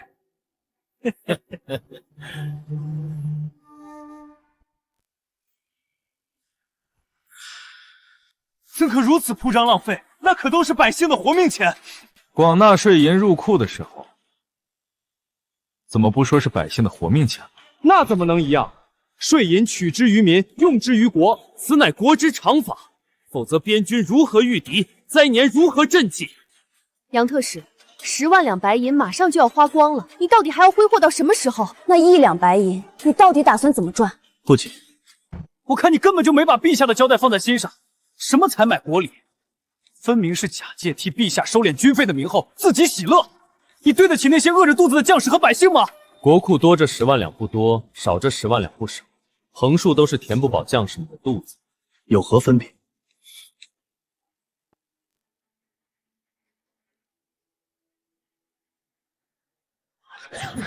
明月，我有一件事要你去办。何事？我要你将这个消息圆圆的放出去。各位，即日起，我在此地摆宴3天，宴请京中所有人，权贵也好，百姓也罢，都可成为我杨毅的座上宾。我有一笔大生意要与各位谈。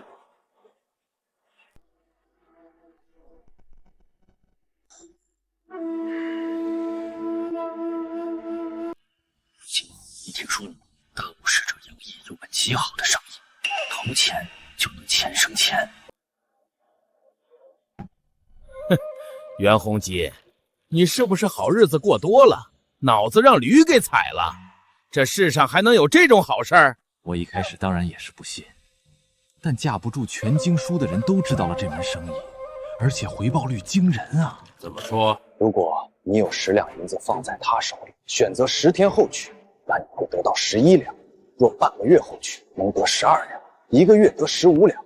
要是投满1年，能得多少？100两。100两！千真万确，陛下。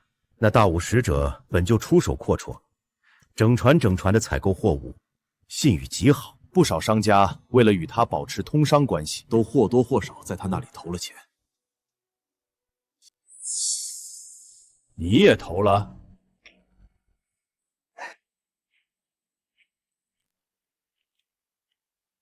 微臣也是头一次听说有这样的好事，就放了那么一点点钱。臣这也是为了替陛下试试他，万一是个骗子，臣也好将他早日捉拿。先盯着他，区一个小国使者，朕倒要看看他能翻起什么弄花。不要拥挤，每个人都有1两，自然也可以投。辛苦裴大人登记上。别急，你是3两。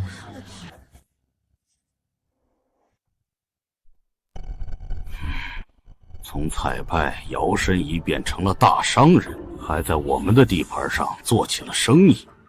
哼，全京师就有60多万人，若每人都买点他的债券。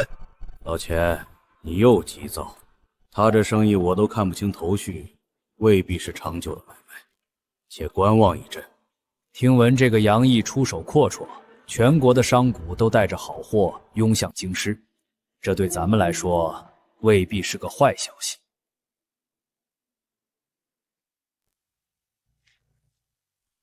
各位乡亲们，大家请回吧。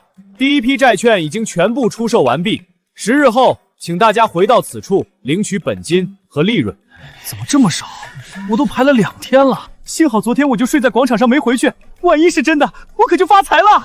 短短2日，居然有近5万两的进账，这简直是点石成金啊！不可思议，太不可思议了！只是杨大人，下官有一事不明，为何你让我以30两为界，把买主分开登记？难道你是想筛出真正的买主？因为一个普通百姓之家1年的最高收入不会超过30两，我要赚的从来不是无辜百姓的辛苦钱。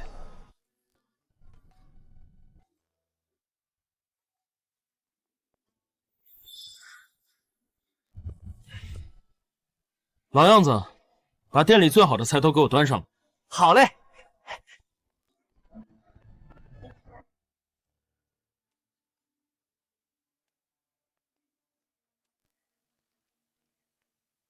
我还是不懂，前国人为何愿意用白花花的银子买你一张不值钱的票券？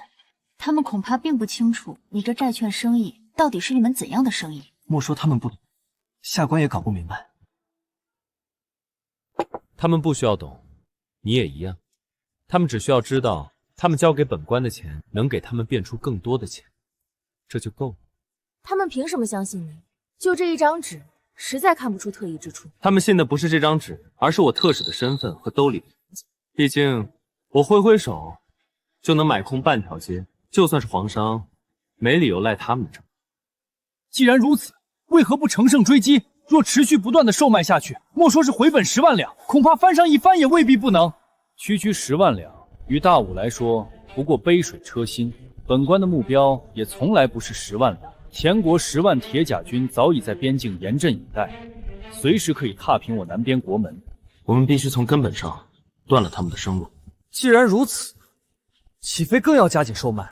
毕竟大人立下的军令状是2个月内筹集1亿两白银。纵然杨特使出手阔绰，但这门生意毕竟闻所未闻，而且是真金白银的投入。大多数人都是持观望态度，只有等他们看到实打实的利润后，才有可能真正出手。可是咱们的利润究竟从何而来？天机不可泄露，你要人照我的话做就是了。钱我肯定会带回去。万一出了意外呢？你这债券生意，一无地契抵押，二无货物对应，兑付全凭一纸契书，前国人真的会一直盲目购买吗？若他们产生了疑虑，你又该如何？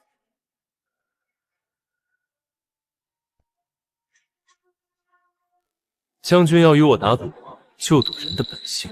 贪婪使人盲目，他们必定会心甘情愿的把更多银子双手奉上。恩师，学生变卖了些许祖产，又在任上号召士绅自愿捐书，共凑得白银15万两，杯水车薪，只求不负恩师多年栽培。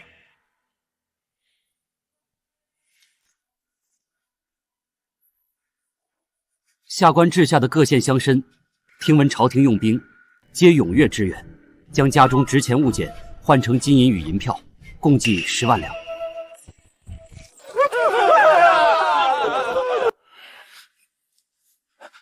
还有今年捐力的童生，总计收银8万两，全部在此处了，请恩师钦点。下一个。是。学生在今年支河的银子上挪了30万两，账本都做平了，你放心，不会有人察觉。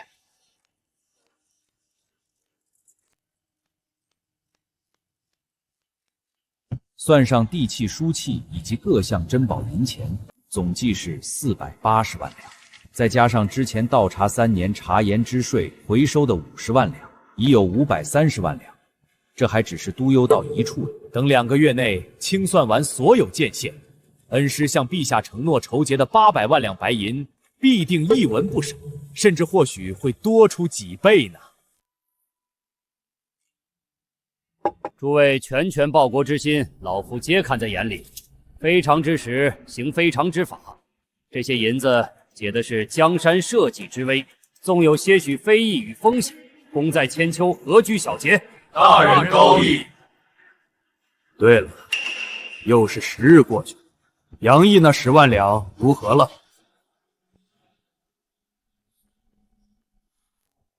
吴志洲，你说。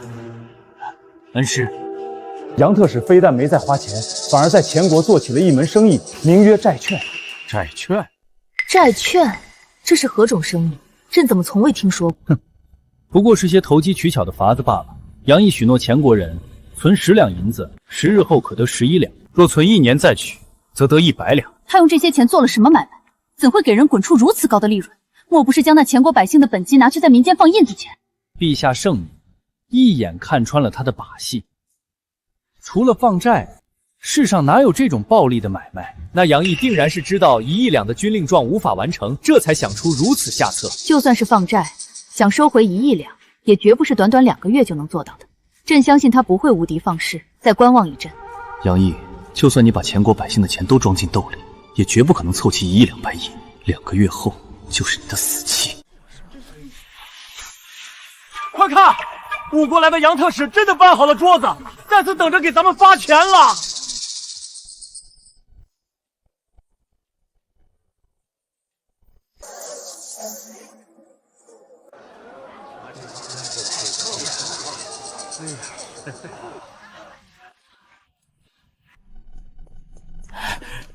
这是俺的10两债券，10日可得11两，这是你的利息和本金，收下吧。真的有1两的利润！诸位排好队，只要票券完好，每个人都有。杨大人，您在我那儿买了不少礼品，我相信您。这是我的票券，我投了1000两，1100两，一文不差。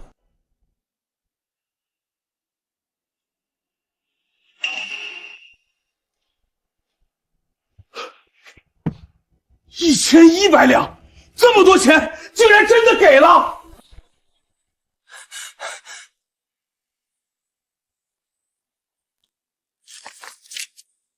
王爷，属下照您吩咐买了3000两的债券，杨特使果然多给了属下300两。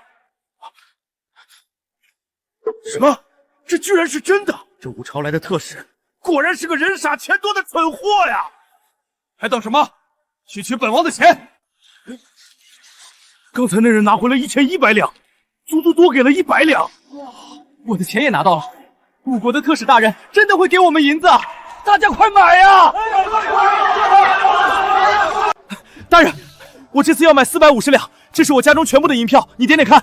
这位公子，我的债券1个月只能购买1次，本月你已经买过，想要再买，等下个月吧。这是为何？我有钱。请回吧，规矩就是规矩，不容更改。可是，想要赚钱的人还有很多，这种机会总要分一点给别人。想要赚得更多，就要投入更多，投入时间更久，这才是投资。请回吧。一个人只能购买1次，但我还有爹娘和兄弟啊！我现在就去让爹把棺材本拿出来，还可以卖了田地和屋子，到时候全投进去，发一笔大财。黄姐称他为智谋之士，我原以为他的谋略只针对奸邪之徒，赈灾粮合理调配是为了让真正的灾民果腹，以奇策破敌是为了守护边关城池的百姓。可如今呢，一纸檄文，数句言语，便能让众人争相追随，热诚至此。此人洞察人心、把控局势的本事，实在太过惊人。立刻去排队，取来账上1半现银，投进去试试看。将银子分成6份，多找几个人去买，以防万一。皇上，杨毅的债券1半以上的朝臣都买了。什么？连1半以上的朝臣都买了？你仔细讲，你仔细讲。待发现杨特使的确会将银子按说好的利润如数付还后，许多人让家中小卒扮成百姓，拿出家中大量银子去购买债券。你买了多少？老奴买的不多，就800两。哼，别摆出那副死样子，朕又没追究你。10天一城西，买1年能得10倍的本金，天下怎么可能有这种买卖？哼，必是骗局。朕倒要看看他到底要如何。去派人继续盯着他。是。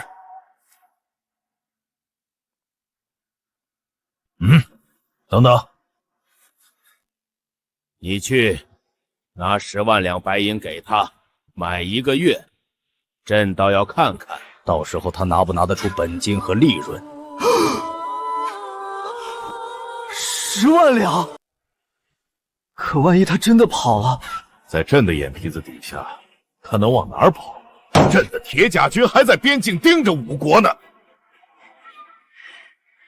陛下英明。诸位，撑死胆大的，饿死胆小的。再观望下去，钱都让别人赚了，咱们可就不一定赚得到了。可是，我总觉得好像哪里不对劲。我国特使已经来大前半个月了，从来没见他回去取银子。是啊，我也让人跟踪过他，可他除了在别院休息，就是在游山玩水，每日采买大量纪念品，用船运回吴国，根本不像做生意的。这种暴利的生意，怎么可能自己出面？肯定早就秘密安排好了人，咱们等着数钱就是了。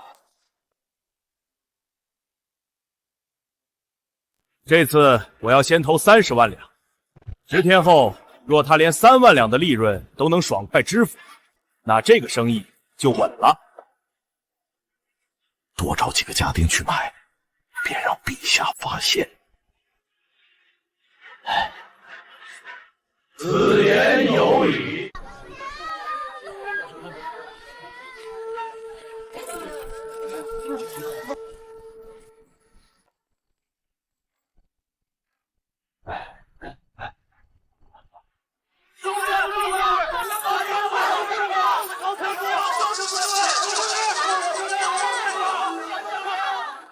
权贵开始下场，马上就该收割了。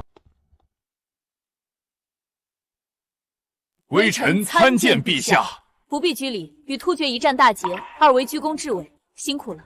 多亏有公孙大人带来的金之计，让我大武将士狠狠地出了一口恶气。这毒计，真是犬子想出来的。陛下，北境局势已定，依杨大人之计，设立的边市也已全部开始，并高价收购羊皮。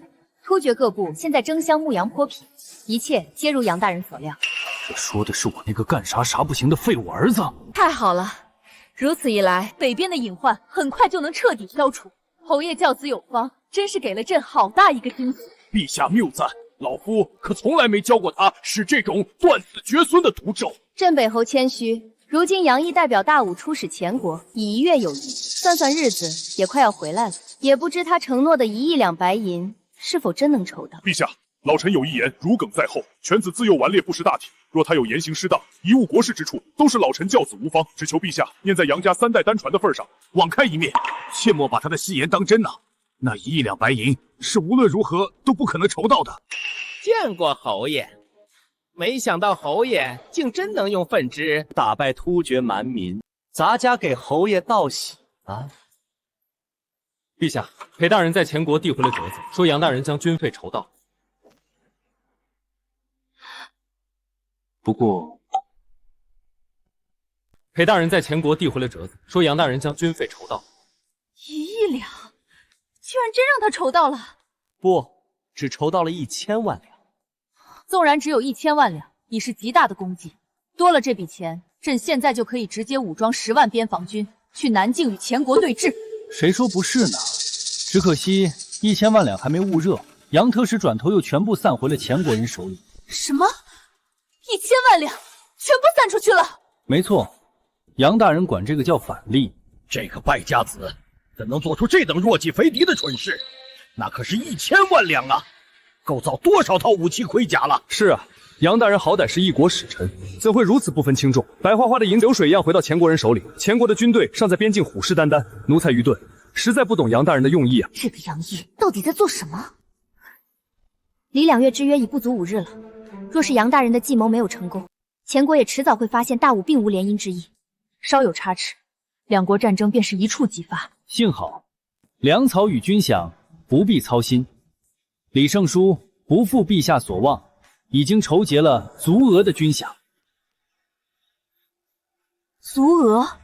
老夫费尽心力筹结了2000多万两军费，好不容易找到能碾死那杨毅的机会，你倒好，亲手给御史台递刀子。叔父，侄儿知错了，当时侄儿喝多了酒，那女人又实在诱人，谁让他爹连100两银子都交不起，侄儿一时昏了头才把他给办了，谁知道那女人会投井啊！事后侄儿也给了他爹10两银子，他爹也收了，侄儿也不想闹出人命啊。10两银子，你当卖丫鬟吗？那是前任丞相刘大人的嫡亲孙女，刘家祖上有从龙之功，太祖亲自丹书铁卷。吴相国不过去世3年，你，我真的不知道，我真的不知道。人家爹娘上京告御状了，若不是胡知州结下了状纸，你早就人头落地了。那刘家无权无势，就算告又能怎样？总归越不过叔父您。蠢材，知不知道当今圣上最痛恨什么？贪污腐败，以权压民。这丞相之位，朝中那么多双眼睛盯着，御史台恨不得立刻挑出老夫的错来。你倒好，哼！侄儿该怎么办？区一个蝼蚁，死就死了，哭哭唧唧像什么样子？我已安排好了，你今夜暴毙，晚些时候我会让人送你出城，你拿着我的手书，秘密去突厥接一个人。是什么人？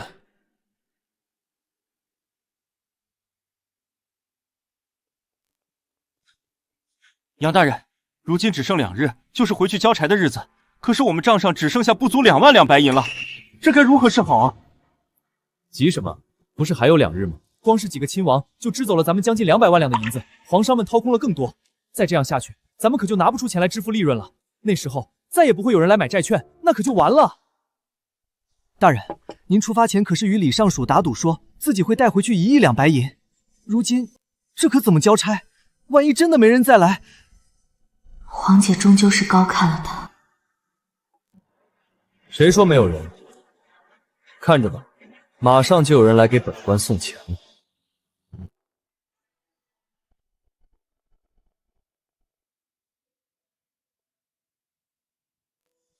这3位是前国的3大皇商，分别把持着人参、茶叶、军需、丝绸、盐业和漕运，前于民间超过半数的银子都要过他们的口袋。既然特使大人已经知道了我等的身份，我们就开门见山了。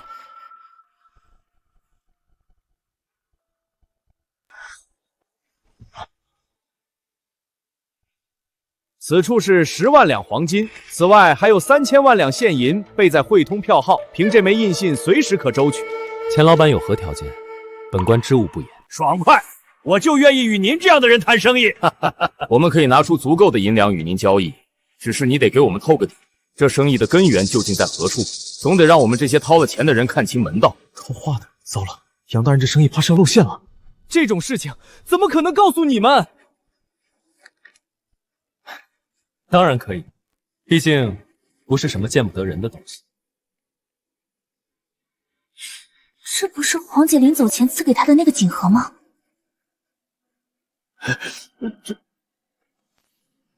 哇！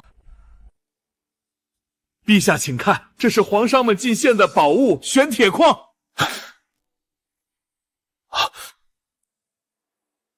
竟然真的是产自西域的玄铁矿，打制成盔甲，可以刀枪不入。这么小的一块就值1万两黄金，有了它，我大钱的铁甲军将横行中原，一统6国。若不是这东西只产自西域，而通往西域之路又被五朝和其他3国合力把守着，也不至于如此稀有。福亲王，这东西他们从哪儿得来的？是那5国使者带来的。他还说，这样的东西他有的是，因为5国境内发现了一条产量巨大的玄铁矿脉。什么？中原居然也有玄铁矿脉？拥有了它，岂不是拿捏了6国的命脉？所有国家都得来找他买玄铁。原来这就是他所谓的大生意，难怪要秘密把守。债券不过是个幌子，他需要更多的银子去加速开采矿脉，所以才会许以重利。一切都说得通了。陛下，这矿脉捏在别人手里，总归是不保险。咱们是不是应该……抢是一定要抢的。杨毅啊，杨毅，再狡猾的狐狸也躲不过猎人的圈套。你小心隐藏了这么久的矿脉位置，马上就要暴露在朕的面前了。李元首，奴才在。去开国库，给5国的杨统使送上一份大礼，就说朕对他的生意非常感兴趣，并且明日朕将大摆宴席，与他洽谈2国联姻之意。裴大人，刚才那个宫里来的公公说，里面有多少银票？足足有1亿两。杨大人，您是不是早就知道前国皇帝会来给您送钱？前帝倒是下了血本，这些银票都是真的。1亿两白银投入1个月，便是1亿5千万两。万一我们拿不出这笔钱，该如何支付前帝的利润？我们不付。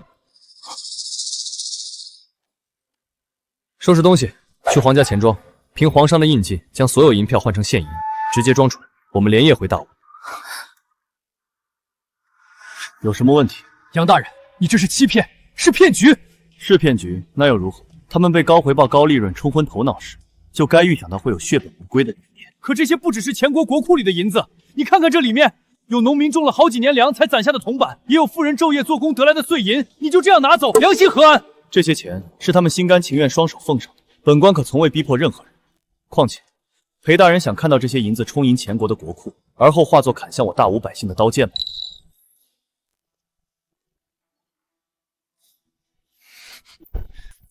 下官回去后一定狠狠地参你一本。殿下，你也觉得杨大人是对的吗？裴大人心系苍生，一片赤诚，本宫佩服。可你似乎忘记了一件事，从第1天起，杨大人就将百姓的银子与商贾权贵的银子分开记录，将百姓的本金和利润如数付还后，他就再也没有收过百姓的银。我把我爹的棺材本都拿来了，我要买25两的债券。100两以下的债券已经售空，请回吧。下一个。先生高义，是下官浅薄了。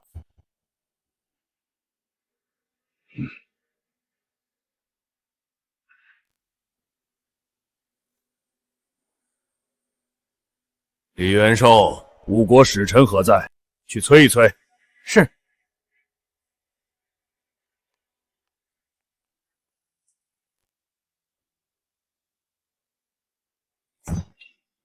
陛下亲自设宴，商讨联姻大事，此人却迟迟未至，真是不识抬举。正是，陛下与五国女帝的婚姻之事关乎国体，使者避而不见，莫非是想反悔？诸位同僚，你们为何是这般反应？就不怕他跑了吗？赵大人，稍安勿躁，他走不了，也舍不得走，毕竟他还要长长久久的与我大钱做他那债券生意呢。可是那生意从头到尾透着古怪，无本无实，空卖空卖，你们就不怕被他骗了吗？你以为咱们真就两眼一抹黑，任他摆布？昨夜他已透了底，这利润来源于一条在中原发现的玄铁矿脉。这井上，玄铁矿脉一小块就值1万两金，哪怕是铁甲军精锐，都只是在盔甲上用了一小部分玄铁。若那生意真压上了整条矿脉，岂不是搬了座金山来担保？陛下，这种东西可不能放在五国人手里啊！放心吧，朕早有安排。等再过几日，他便会有所行动。那么大笔投入，他定会悄悄送入矿上。届时，朕派人跟着，便能找到矿脉所在。陛下英明，深谋远虑。陛下，陛下，不好了！别院人去楼空，杨使者不知所踪。昨夜有人持皇家印证直取大量现银，连夜运往码头离开了。什么？什么？走了？探子为何没有来报？港口为何没有阻拦？杨毅手执您的令牌，搭乘陛下赐下的20条大船离开，一路畅通无阻，无人敢拦。此刻已经离开了大千国境。他竟敢戏耍朕！原来跟朕要这一切都是为了运走银子，1亿两白银，命就被他这么卷走了。他好大的胆子！1亿两白银，那可是国库2年的收入啊！完了，全完了，我的银子！朕一定要将这个狗贼抽筋扒皮，挫骨扬灰！朕要让铁甲军踏平整个五国！什么？那特使连夜带着银子跑了？那可是3000多万两白银呐！老范，老范，老范啊！老夫纵横商场40年，居然被人做了这么大的局，杨毅他真该死啊！微臣幸不辱命，带回白银1亿5千万两，请陛下查验。好，朕就知道，杨青必定不会让朕失望。杨大人临行前只说要凑1亿两军费，如今竟多了1半。太好了，杨青此行不负朕望，更不负江山社稷所托。此番筹谋，功在千秋，朕要好好赏赐你。镇北侯世子杨毅听旨。臣在。而以一己之力筹齐1亿5千万两白银，抵我大武4载岁入。今国库充盈，爱卿功不可没。今封尔为中书侍郎，领开国县男爵位。臣谢陛下。杨大人年纪轻轻，入朝为官不过3月有余，居然已经登上了4品中书侍郎的位置，甚至领了新爵位。不止如此，中书令辅佐天子总理朝政，是名副其实的宰相；中书侍郎为其副手，参与商讨国家大政方针，是名副其实的副相了。杨大人这是一步登天了。杨大人，他当得起。读是以天下为局，执苍生为旗，谋百年国运，安万世太平。我杨毅既来到这个时代，注定会辅佐女帝开创前所未有的盛世，成为千古第一毒相。这份宠辱不惊，属实难得。他会成为朕最坚实的臂膀。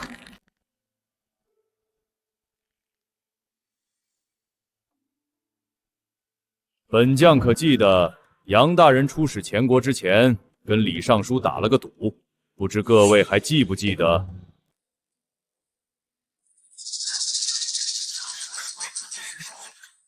朕记得。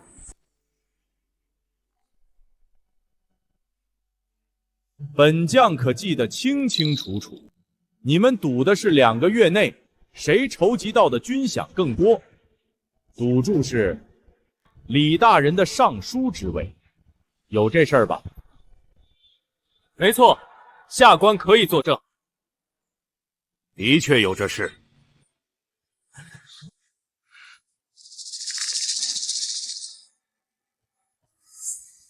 李爱卿筹集了多少军饷？陛下请过目。李大人殚精竭虑，倒查税策，亲自清缴各州军屯历年积欠，2个月都没怎么合眼，实打实的替陛下追回了1600万两实银，足足比承诺的多了1倍。杨侍郎1亿5千万两，李尚书1600万两，这数额天差地别呀，这还用比吗？你离老夫远点儿！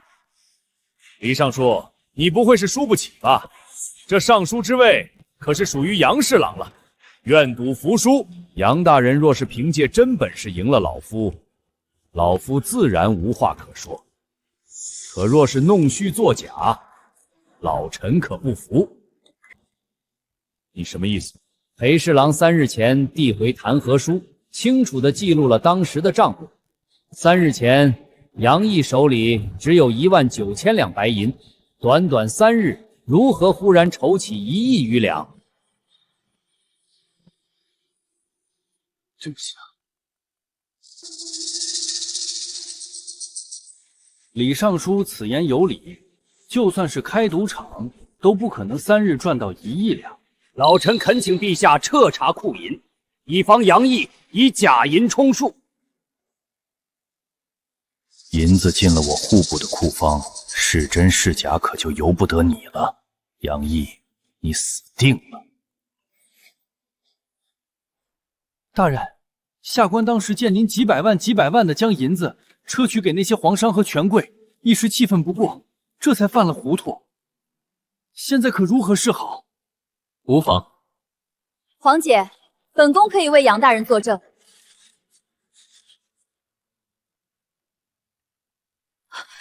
三公主殿下，三公主。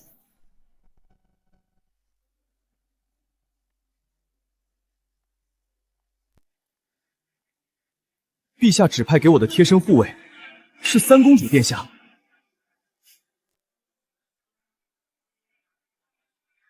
你早知道了，还跟他合起伙来一起瞒着我。是殿下说隐藏身份更方便共事。真没想到，有一天能在算无一错的杨大人脸上看到这种表情。这个是前帝令牌，持之可走水路，畅通无阻。这个是皇商印信，可在前国所有钱庄支取银两。支取银两与押送庄船都是本宫亲自去办的。李大人信不过本宫，不敢。不过口说无凭，李大人有疑虑合乎情理。但本宫今早押银入库时，已由四方会验，1亿5千万两白银，皆为实银。不可能，怎么可能有这么多？一定是搜刮了前国百姓的银子。李大人心里脏，看谁都不干净。百姓的钱3期分账，乡绅的钱如数交还，这种事本官可不屑去做。本官贪就贪大，商贾与权贵敢拿银子赌，本官就敢笑纳。说得好，李尚书还有何话说？杨毅，你说的比唱的还好听，谁不知道你这就是一场阴毒的骗局？你出使前国2月，前国上下也跟着疯狂了2月。倘若这招数用在大武人身上，你们的钱能不能保不住？陛下，老臣泣血上奏，户部尚书之位非是老臣不舍，而是万万不可交给这种心思狠毒之人。老臣这是为了陛下的江山社稷着想。住口！打开看看。臣弹劾户部尚书李长甫纵亲行凶，逼死老丞相刘氏女，事后还联合胡知州共同压下刘氏的登文谷。臣也弹劾户部尚书借筹军费之名，行刮地之实，强征茶盐税，私设多种名目，逼死盐户，令人发指。陛下明鉴，这些都是诬告啊！臣一片赤诚之心，怎容他们如此污蔑？李大人这手腕，还真是让朕大开眼界。朕这大武朝，恐怕不过是你手中用来敛财上位的玩物吧？臣不敢。即日起，革除李长甫户部尚书一职，禁足尚书府中，听候发落，退朝。革除李长府户部尚书一职，禁足尚书府。李大人，咱家来跟你商量，大人这身打扮是要去做什么？自然是杀人。你要杀的人，莫非是？可千万不要冲动。如今您只是暂时离开户部，可您的门生故旧尚在，此事还能从长计议。庄公公这话，老夫可有点听不明白。咱家就把话摊开说吧。李大人，杨毅如今风头正盛，陛下又才封赏过，轻易动他，你我二人都不会有好果子吃。不如暂且放过他，从长计议。老夫也想放过他，可他不肯放过老夫啊！此人满腔毒计，若不趁早除掉，日后必成大患。李大人说的极是，这天下终究是信物，陛下眼里揉不了沙子，就算要弄死那杨毅，也要避过这阵风头。届时我锦衣卫只要随便寻个错处。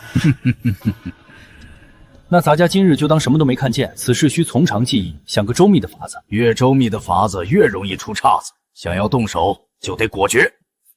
咱家怎么听不懂大人的意思？先告退了。这些年你揽权行事，作风张扬，陛下却未曾过问。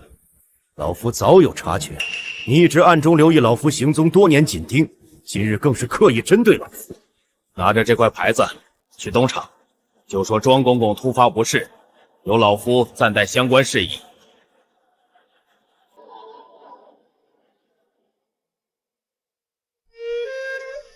这么晚了，宫外不安全，殿下还是请回吧。你要撵我走？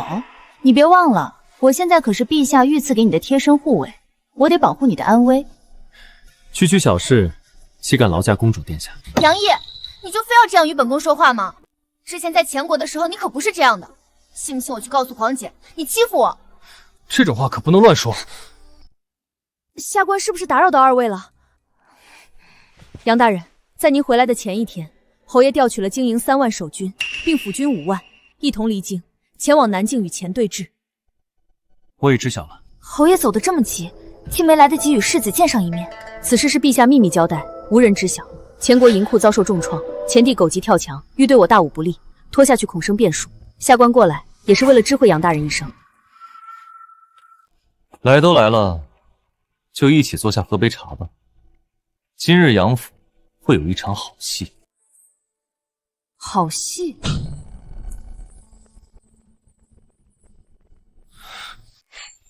李长甫，你不在府中禁足，带人夜闯此地，想干什么？杀了他！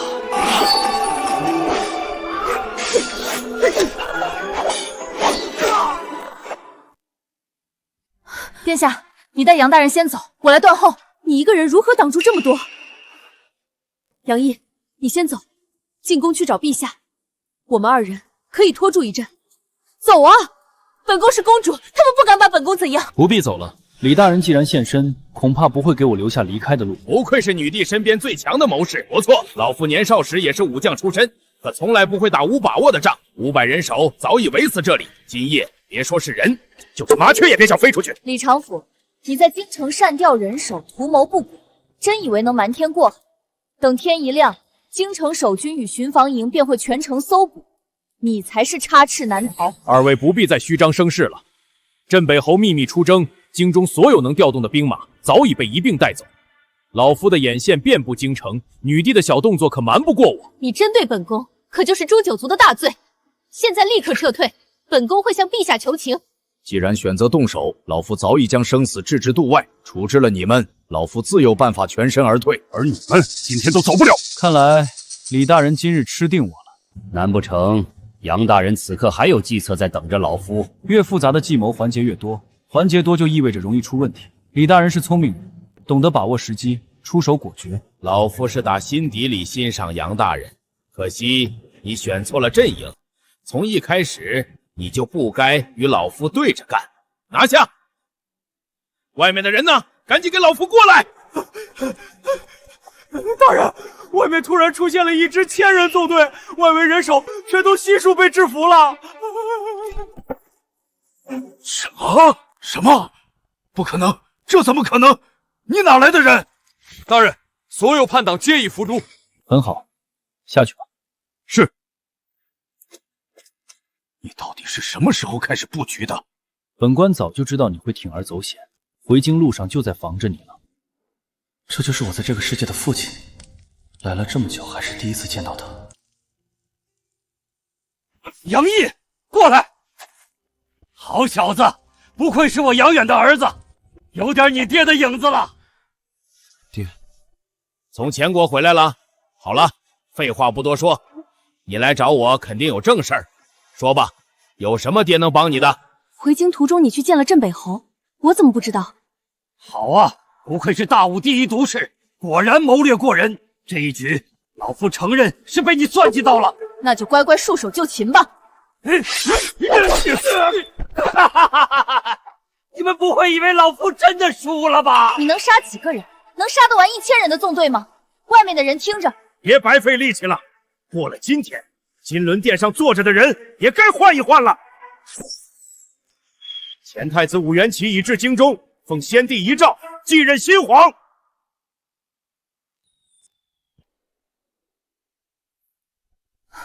怎么回事？为什么没有回讯？不是说好了以红色信号传讯吗？太子殿下手握1万精兵，以京城现在的守备力量，根本不是对手。又是你？怎么可能？你怎么可能连这个也算到？1万精兵伪装成押运剿兵，分明一路上都无人决绝，怎么可能被你预料？难道你真手眼重天了不成？谋权篡位一共就那么几条路，得位不正必遭天下人反噬。你想夺权，只能去突厥秘密找回当年被废黜的草包太子，扶他做个傀儡皇帝。可是，就算你知道了又如何？京城空虚，京城守备并不空虚。镇北侯秘密出征，不过是陛下与我爹演的一出大戏。啊！陛下诈我！不，陛下不是这种人，这又是你的毒计！你为何总要与我作对？不这样做，怎么把你这个蛀虫彻底清剿干净？来人，把反贼李长甫拿下！